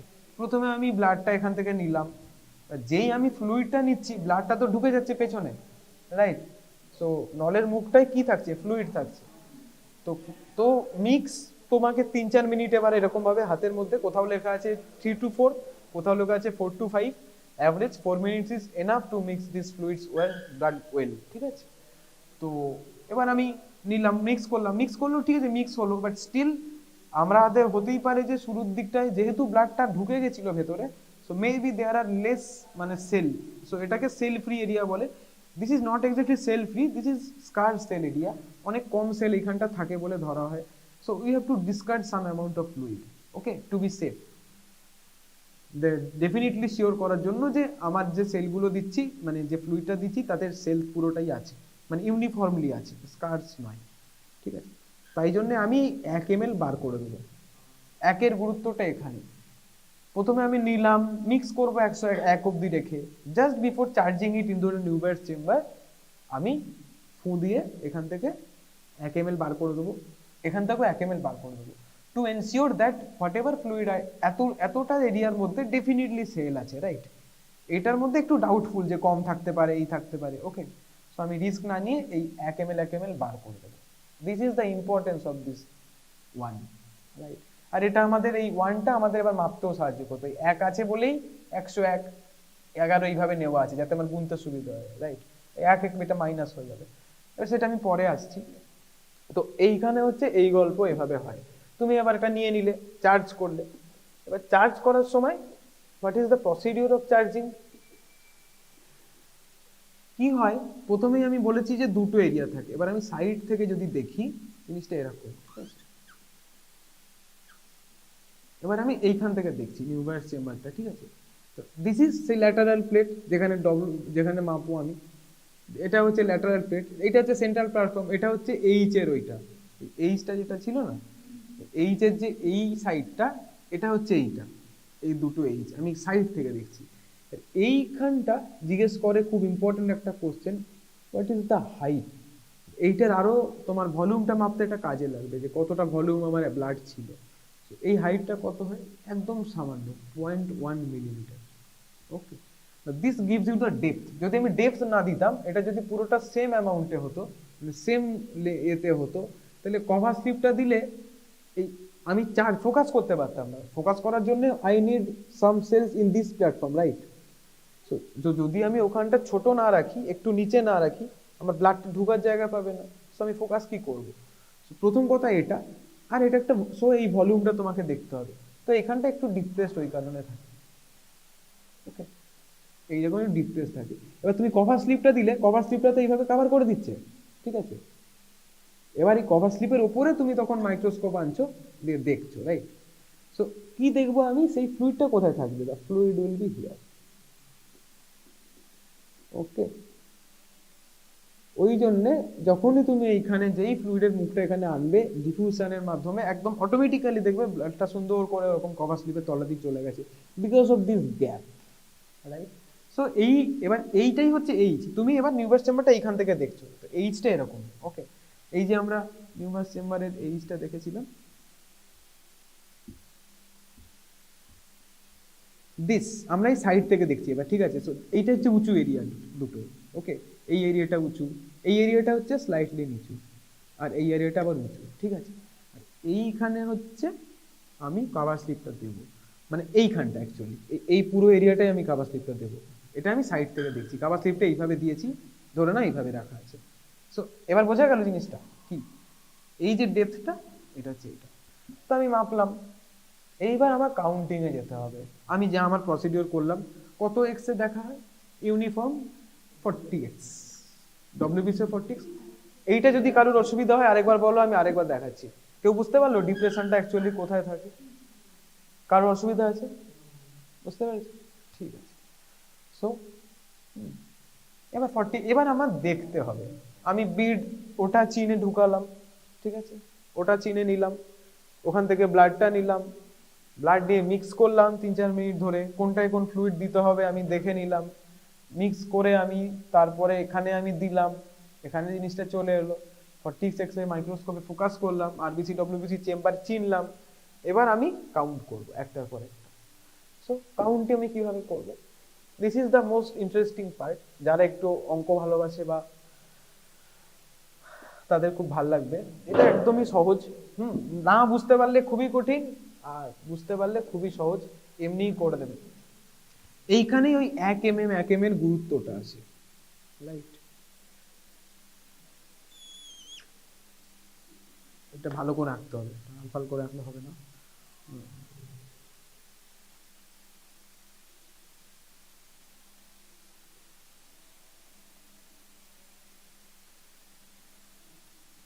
সো এটা আরো থাকে ওদিকে, আমি এটা জাস্ট সুবিধার্থে আমি এরকম ভাবে দিলাম। This is the WBC of one side, this is the WBC of one side, okay? So আমি 4টে নিয়েছি,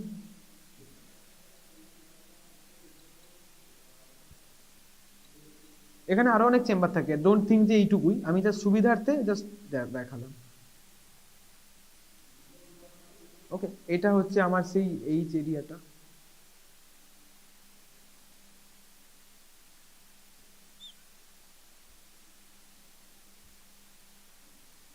সো দিস ইজ 1 মিলিমিটার, প্রথমে বলেছিলাম। সো দিস ইজ 1, বোঝা যাচ্ছে, this is 1, this is also, তার মানে এটা 1 আর এটা 1, দিস ইজ অলসো 1, রাইট? বোঝা গেল 1 1 1, এই যে এইটা দেখে বোঝা যাচ্ছে এটা, রাইট? এটা, এটার গুরুত্ব কি? এবার এইটাই আমি চলে আসি, প্রথমে আমরা ডব্লিউবিসি তে চলে আসি, ঠিক আছে?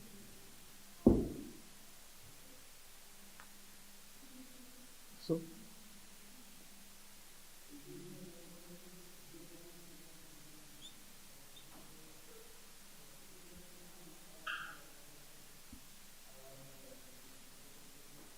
রাইট, সো আমাকে দেখার জন্য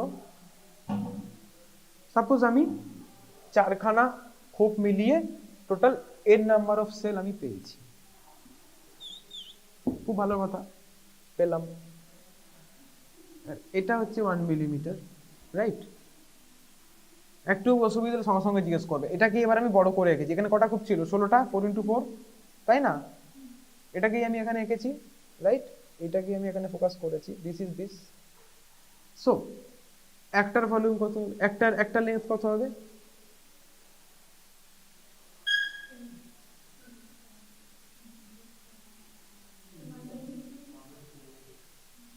চার্জে 4 দিয়ে ভাগ করতে হবে তো।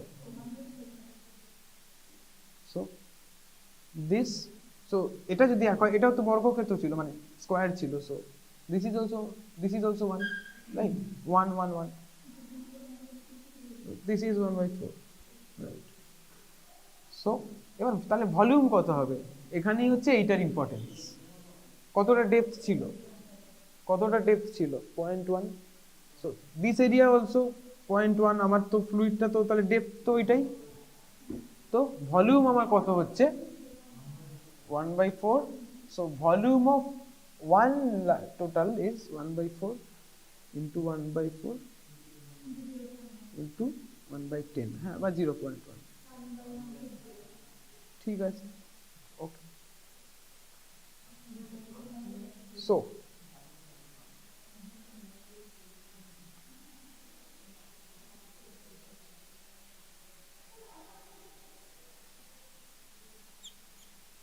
অ্যাকচুয়ালি আমি এখানে একটু ভুল বলেছি, right, sorry.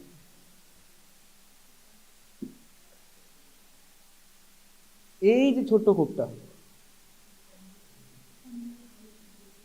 This is this, right. So এই টোটাল আমার একটা কোড যদি দেখি, এর মধ্যে আমার এই টোটাল এই যে এটার আমার হবে ওটা 1/2, ঠিক আছে। তো এই ক্ষোভটা হচ্ছে এটা। সো এরকম আমি চারটে দেখলাম, এখানেও এইগুলো দেখলাম, এখানেও চারটে দেখলাম, 1 2 3 4, ঠিক আছে। সো আমার টোটাল ভলিউম কত হলো এইখানে? 1/4 ইন্টু 1/4 ইন্টু 1/10 ইন্টু 4, চারখানা সেল ছিল যে।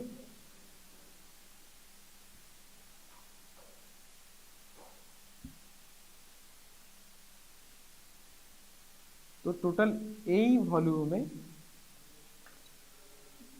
আমি পেয়েছি n।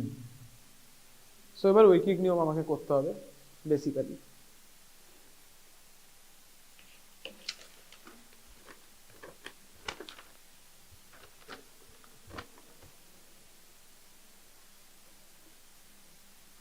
এবার তো স্বাভাবিকভাবেই আমি এবার কাটাকুটি না করে মোটামুটি ব্যাপারটা যেটা তোমায় বোঝালাম, যে এবার আমি এই চারটে জায়গায় নিয়েছিলাম, রাইট।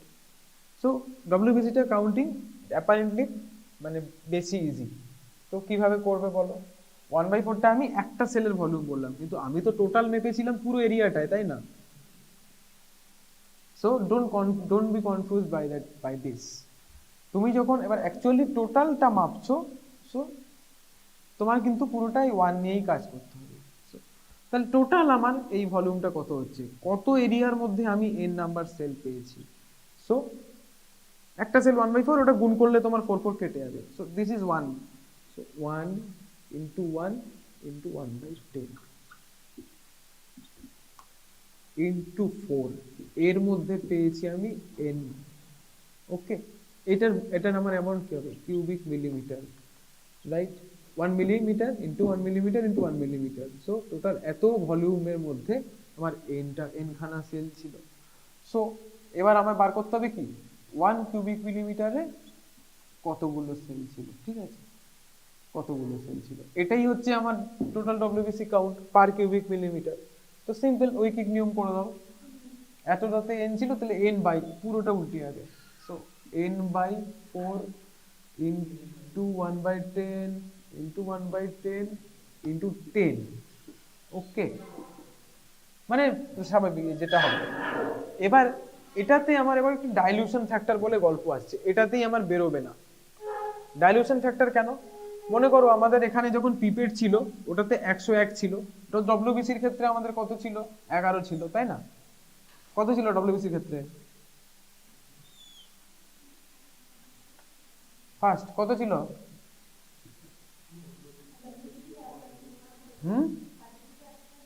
ডব্লিউবিসি তো আমরা কি মাপছি, এটা সেটাই বলছি, 11 তো ছিল। তো এবার আমি বার করে দিয়েছিলাম কতটা? 1। সো আমার অ্যাভেলেবল যে ফ্লুইড ছিল সেটা কতটা ছিল? 10। ওকে, এবার আমার এখানে কত মিলিমিটার আমার রক্ত ছিল, কত ml? 0.5। তো তোমাকে এটা 1 ml হিসাবে ভাবতে হবে, রাইট। তো 0.5 এ আমার ওয়ার্কিং ফ্লুইড হচ্ছে কত ml? তাহলে 1 ml এ আমার ওয়ার্কিং ফ্লুইড কত হবে? কত হবে? 2 দিয়ে গুণ করলে। সো তাহলে ডব্লিউবিসির ক্ষেত্রে ডাইলিউশন ফ্যাক্টর কত? 20। বইতে খুঁজলে ওটাই পাবে। This is nothing, this is easy, মানে কিছু ভাবার নেই, এতে মাইনাস করে এমনি বেরিয়ে যাবে। তাহলে আরবিসির ক্ষেত্রে ডাইলিউশন ফ্যাক্টর আর ভাবতেও হবে না, কত হবে? আরবিসির মার্কিং কত থাকে? তাড়াতাড়ি, আরবিসির মার্কিং কত থাকে? তাহলে আরবিসি ডাইলিউশন ফ্যাক্টর কত হবে, রাইট? আরবিসি এটা হচ্ছে 100, হ্যাঁ, তো 0.5 এ আমার ওয়ার্কিং হচ্ছে 100, তাহলে 1 ml এ আমার ওয়ার্কিং কত, ওয়ার্কিং ফ্লুইড 200। তার মানে আমি এটাকে 200 গুণ ডাইলুট করেছিলাম। তো সেল যখন আমি মাপবো 200 দিয়ে গুণ করতে হবে, এটাতে আমি 20 দিয়ে গুণ করবো। ভাবার কিছু নেই, এমনি ছবি দেখলে একটা পিপেটের ছবি যদি মুখস্থ থাকে এমনি এগুলো মাথায় চলে আসবে, রাইট? সো ডব্লিউবিসিটা আমরা পরে মাপছি, এই আরবিসিটা পরে মাপছি, এটা আমরা এমনি করে রাখলাম যাতে সুবিধা হয়। তাহলে এবার into 20, right? This is your TRBC count. এটা 1 মিলিমিটার, তাহলে এটা এক আর আমার ডেপথ কত 0.1। সো আমার ভলিউম কত একটার 1 × 1 × 0.1, চারটেতে টোটাল মেপেছি। তো 4 × এততে আমার সেল আছে n। সো এত কিউবিক মিলিমিটারে n সেল থাকলে 1 কিউবিক মিলিমিটারে n বাই এত, সিম্পল। ডাইলিউশন ফ্যাক্টর দিয়ে গুণ করো, তো 1 কিউবিক মিলিমিটারে আমার এতগুলো আছে, ওটাই হচ্ছে তোমার টোটাল ডব্লিউবিসি কাউন্ট, রাইট? এবার সেম ভাবে আমাদের আরবিসি মাপতে হবে। আরবিসিটা অত ভাবার কিছু নেই, সিম্পল।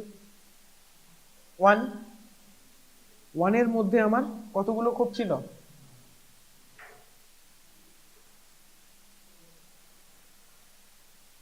এখানে 5টা ছিল, রাইট?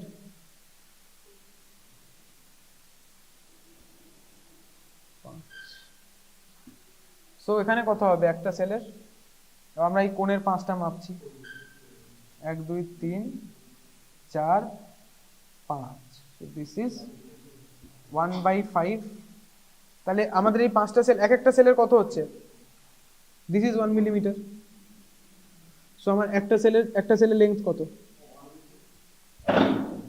ব্রেথ কত, হ্যাঁ না এটাই তো 5টা, 25টা তো, ঠিক আছে। ডেপথ কত, কটা সেল আমরা টোটাল নিয়েছি, 5টা, মানে গুনতে কত লেগেছে, এফেক্টিভ সেল কতটা, 5টা। তাহলে ডব্লিউবিসি তে আমার হচ্ছিল 1 × 1 × 0.1 × 4, এখানে 1/5 × 1/5 × 1.1 × 5, প্রত্যেকটা জিনিস আলাদা, ঠিক আছে। সো এই হচ্ছে ব্যাপার। এবার কিছুই নয়, এত ভলিউমে আমার সাপোজ সেল বেরিয়েছে n, আচ্ছা এটা m বলি যাবে না, এত অ্যামাউন্টে যদি m বেরোয় তাহলে আমার এক অ্যামাউন্টে কত আছে, m/5 × 10 × 5 × 5, মানে জাস্ট উল্টালাম, আমি কিছু করলাম না, এততে এত আছে। সো এবার ডাইলিউশন ফ্যাক্টরটা বাকি রয়ে গেল, কত ছিল, 200। সো আরবিসি যদি তুমি দেখো, তুমি ফর্মুলায় দেখতে পাবে ইনটু 200 করলে this is your total RBC in 1 cubic millimetre. এটাই হচ্ছে তাহলে তোমার টিআরবিসি কাউন্ট। বইতে সবার কাছে বই থাকলে ফর্মুলা চেক করে নাও।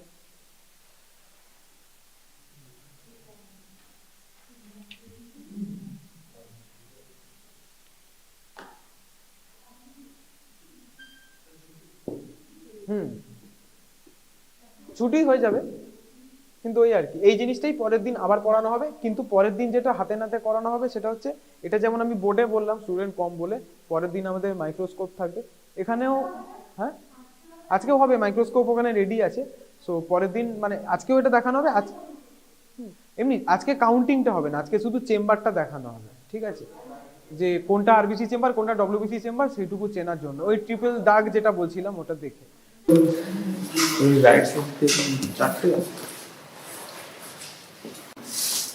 ফোকাসটা যদি করতে পারো তাহলে তুমি সবাই বুঝতে পারবে যে এখানে তুমি কোন জায়গাটা তুমি দেখতে চাইছো, এটা তোমার প্রথম কাজ করতে হলে পরে। এই যে মনে করো আমি এটাকে এইভাবে যে কোনো জায়গায় এইভাবে রাখা আছে, এটা বাইরে আছে, এবার প্রথমে আমি দেখবো কি, আগে এটা রাখবো না, প্রথমে আগে দেখবো কি এটা কর্নার সেলটাকে নিচের দিকে নামিয়ে নেবে, নিচের দিকে নামানো থাকবে কন্ডেন্সার, তুমি লো পাওয়ারে ফোকাস করতে হবে এবং তারপর দেখবে তুমি এখান দিয়ে আলোটা অ্যাডিকুয়েট আসছে কিনা, প্রচুর আলো আসছে। শোনো, সবই সহজ জিনিস, কিন্তু প্রথমে এটা তোমার জানতে হবে। প্রথমে দেখে নেবে লো পাওয়ারে ফোকাস করতে হবে, লো পাওয়ারে ফোকাস করে তারপরে তোমার হাই পাওয়ারে নিয়ে যেতে হবে। তার কারণ হচ্ছে কি, লো পাওয়ার খুব ক্ষুদ্র জায়গা রয়েছে, এটা মানে মনে করো 9 মিলিমিটার স্কোয়ার। তারপরে ছোটো জায়গাটা যদি না পাও তখন হচ্ছে না এই করে সময় নষ্ট হবে। এই জন্য লো পাওয়ারে তোমার ফোকাসটা করে নিতে হবে, করে নিয়ে তারপর তুমি এটা কাজ শুরু। এটা একদম সহজ জিনিস। বেসিক কনসেপ্টটা হচ্ছে লো পাওয়ারে করতে হবে, সেই জন্য তোমার করতে হবে এটা কন্ডেন্সারটা লো ডাউন হবে, প্রচুর আলো আসছে কিনা এখানে দেখে নিতে হবে। এইবার আমি এটাকে এখানে রাখবো, রেখে তারপরে আমি কি করব, যে আমি যদি সামনে বা পিছনে যেটাই দেখতে চাই তাহলে সেইভাবে একে মুভ করব।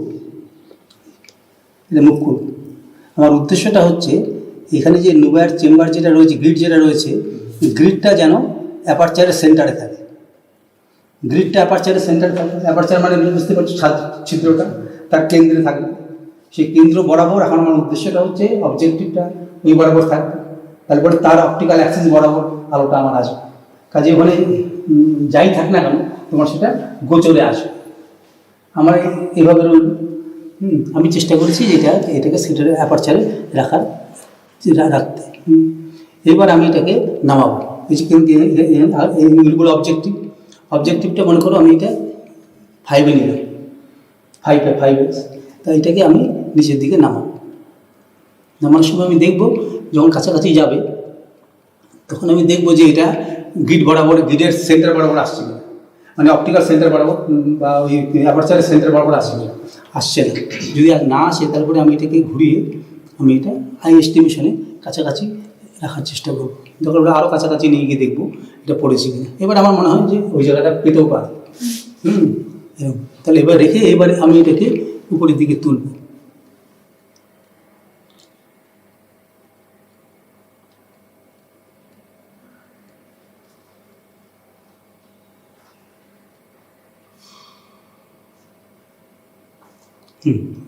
এবার তুলে দেখো রে, কি দেখতে পাচ্ছ?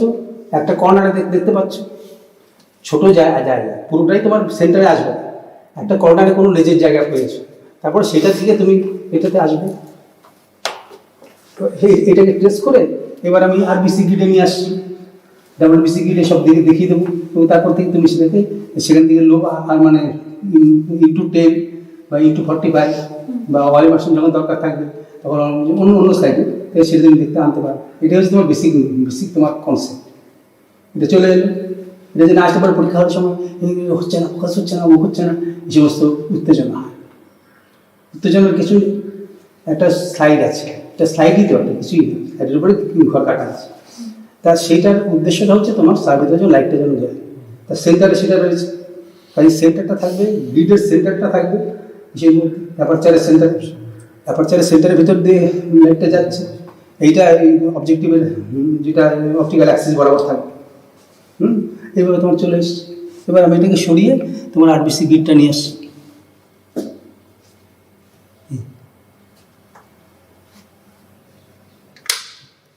এখানে তুমি দেখতে পাবে অনেকটা বড় এরিয়া, যত তার ফোকাল লেন্থ যত কম হবে তাহলে সেখানে উপর থেকে তুমি এই এরিয়াটা তুমি ফোকাস করতে পারবে। এটা তুমি ফিজিক্সের কনসেপ্ট বলো, যদি ফোকাল লেন্থ কম হয় তাহলে পরে ডিস্টেন্স থেকে দেখে সেখানে একটা এরিয়াটাকে ফোকাস করা যায়।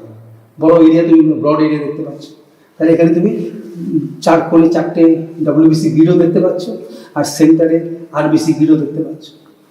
যেহেতু আজকে সংখ্যা বেশি থাকবে সেই জন্য 25টা ঘর আছে, প্রত্যেকটা ঘর আবার 16টা করে ঘর ভাগ করা আছে গণনার সুবিধার্থে। আর 4 কোণায় 4টে ডাব্লিউবিসি গ্রিড, 16টা ঘর আছে। তাহলে এটা তুমি লো পাওয়ারে প্রত্যেক আগে দেখে নেবে। লো পাওয়ারে দেখার পরে তুমি সেখান থেকে হাই পাওয়ারে, তারপর সেখানে এটা হচ্ছে স্ক্যানিং আছে, মানে 5 × 5 10x তুমি নিতে পারবে। তারপরে এখানে 45x আছে, সেটাতে নিতে পারবে হাই পাওয়ারে। লো পাওয়ারে ডাব্লিউবিসি কাউন্ট করা যায়, তুমি হাই পাওয়ার প্রথমে দেখে বুঝে নিতে হয় যে কোনটা ডাব্লিউবিসি বা কোনটা আর্টিফ্যাক্ট। এটা যখন বোধ হয়ে যায় তখন সে সহজেই বুঝে নিতে পারে। তুমি কথা বুঝতে পারছো? আরবিসিটা লো পাওয়ারে কাউন্ট করা খুব কঠিন, কারণ সংখ্যা অনেক বেশি থাকে তো, সেই জন্য ওই আর মানে সেটা যে হাই পাওয়ারে করলে সুবিধা হয়। এবার ইউনিভার্সিটি পরীক্ষার সময় অনেকেই লো পাওয়ারে দিয়ে রেখেছে আরবিসি কাউন্ট করেছে, মানে জঘন্য অবস্থা, মানে সেখানে বুঝতে পারছো। তারপরে হয়তো কেউ খুব প্র্যাকটিক্যাল ফেলে হয়তো করেছে, কাজে তোমাদের জন্য এই দুর্দশা না হয়, সহজ জিনিস, বুঝতে পারছো। তাহলে এভাবে দেখবো যে লো পাওয়ার প্রত্যেকের লো, এই মানে ইন্টু 5-এ দেখো লো পাওয়ারই বলো, লোয়েস্ট পাওয়ার। তাহলে তুমি এটা দেখো প্রত্যেকে কিরকম, প্রত্যেকে বুঝতে পারবে। চারপাশে 4টে WBC গ্রিড আর মাঝখানে একটা আরবিসি গ্রিড। হ্যাঁ, এই না প্রত্যেকে দেখে নাও, দেখো দেখো ভালো করে। হ্যাঁ, ফাইন অ্যাডজাস্টমেন্ট দরকার হলে ফাইন অ্যাডজাস্টমেন্টে হাত দাও, ফাইন অ্যাডজাস্টমেন্টে বা হ্যাঁ হ্যাঁ হাতে একটু নড়বে কেন, কিচ্ছু হবে না। ওটা তো রয়েছে, তো ঘর কাটা রয়েছে, ও যাবে কোথায়? হ্যাঁ, ফোকাসিংটা হয়েছে, তুমি এটা বুঝতে পারছো তো। 25টা ঘর রয়েছে, হ্যাঁ 25টা ঘরে আবার প্রত্যেকটা 16টা করে ঘর করা হয়েছে, আর 4 কোণায় 4টে আছে, হ্যাঁ যার ভিতরে 16টা করে ঘর করা আছে গণনার সুবিধার জন্য।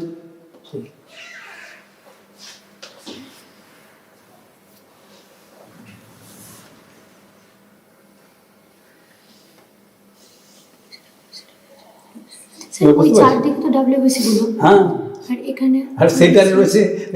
আর তখন এগুলো সিস্টেম আছে যে এটা যখন এই ভর্তি হয়ে গেছে এটা সঙ্গে সঙ্গে চলে আসবে, ক্লিক হলো চলে আসার কথা। কিন্তু যদি না আসে তাহলে পরে তোমাকে একটু ম্যানিপুলেশন করতে হবে, তাহলে সেই কন্ডেন্সারটা একটু উপরের দিকে তুলে দেবে, একটু মাঝামাঝি জায়গায় রাখবে কন্ডেন্সার।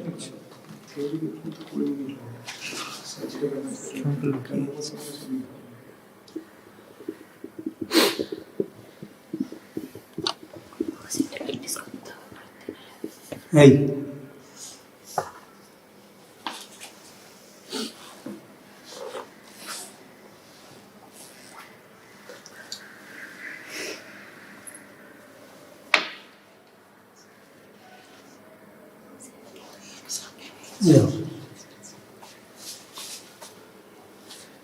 হাই পাওয়ার এনে দিয়েছি, এটাতে সেই 25টা ঘরের যে কোনো একটা ঘর আর তার সংলগ্ন কিছু এলাকা তোমার নজরে পড়বে। দেখো এই ফাইন্যান্সমেন্টে হাত রাখো, প্রত্যেকে দেখে নাও। এটাতে দেখতে পাবো ওখানে 25টা ঘর দেখতে পাচ্ছিলে, এখানে আরবিসির প্রত্যেকটা হ্যাঁ এক একটা ঘর, 25টা ঘরে এক একটা ঘর, তার সংশ্লিষ্ট কিছু এলাকা ছাড়া কোনো জায়গায় দেখা যাচ্ছে না। তাহলে 16টা ঘর তুমি পরিষ্কার দেখতে পাচ্ছ একটা ঘরে, এরকম তোমার এরকম 5টা ঘর তোমার গণনা করতে হবে আরবিসি কার্ড। প্রথমে তারপরে এটা ফোকাসটা কী করে করতে হয় সেটা জানতে হবে। ফোকাসটা ঠিকমতো হয়ে গেলে পরে আর ঘাবড়াবার কিছু নেই। হ্যাঁ, এবং সেখানে কন্ডেন্সারটা মাঝামাঝি জায়গায় রাখবে, তুলে দেবে, একটু সরানোর করে দেখে নেবে। 1400 গ্রাম যে আছে ব্রেন আছে, যেটা শুধু বদবুদ্ধিতে লাগালে হবে না, কিছু কিছু জায়গায় তোমার এখানে শিখতে হবে। পাস করার পরে তবে বড় বড় বদমাইশি পরিণত হবে, সেটা পরবর্তীকালে তখন আমাদের সঙ্গে দেখা থাকবে, দেখা সাক্ষাৎ হবে। ওটা কিন্তু মুভ করতেও শিখতে হবে, তোকে 5টা কর্নারে কাজে তোমাকে ওই আর চারপাশে 4টে কর্নার রয়েছে, সেখানে হচ্ছে আরবিসি কাউন্ট করতে হবে, আর WBC কাউন্ট করতে হবে। এই জন্য প্রথমে হাই পাওয়ারে আগে WBC চিনে নিতে হবে কোনটা WBC আর কোনটা আর্টিফ্যাক্ট। যখন তোমার WBC ধারণা হয়ে যাবে পরিষ্কার, তখন তুমি লো পাওয়ারই কাউন্ট করবে। পরীক্ষায় লো পাওয়ারও অ্যালাউ WBCর ক্ষেত্রে, কিন্তু আরবিসির ক্ষেত্রে যদি লো পাওয়ার লো পাওয়ার যদি ফোকাস করে, তাহলে পরে সেটা এক্সামিনেশনে দেওয়ার উপর নির্ভর করবে, সে পাস করবে কি করবে না। বুঝতে সেটা বাইরে যে এক্সটার্নাল এক্সামিনেশন সে যদি ফেল করিয়ে দিয়ে যায়, কিছুই জানে না, হ্যাঁ, তাহলে তার গাম্বেল করতে পারবে না যে আমি কিছুই জানি না, মানে আমাকে শুধু শুধু ফেল করিয়ে দিল, বদমাইশ লোক, এরকম তোমার বলার সুযোগ থাকবে না। বুঝতে পেরেছো? বুঝলে জিনিসটা? এটা হচ্ছে 25টা ঘরে আর 25 ঘরের মধ্যে আমাদের তোমার ফোকাস করতে গেলে প্রথমে আগে লো পাওয়ার ফোকাস করবে, লো পাওয়ার ফোকাস করার পরে তারপরে সেখান থেকে তুমি আবার অন্যান্য যেটা WBC কাউন্টে যেমন তোমার করেছো ডিসির জন্য যেখানে করেছো, সেখানে ওয়াল ইমার্শন যেখানে নিতে পারবে, সেখানে তুমি সেখানে ওয়াল ইমার্শনও নিতে পারবে। কিন্তু আগে সাধারণত লো পাওয়ার ফোকাস করবে, যেই টিস্যুই হোক, যেই স্টেজই হোক।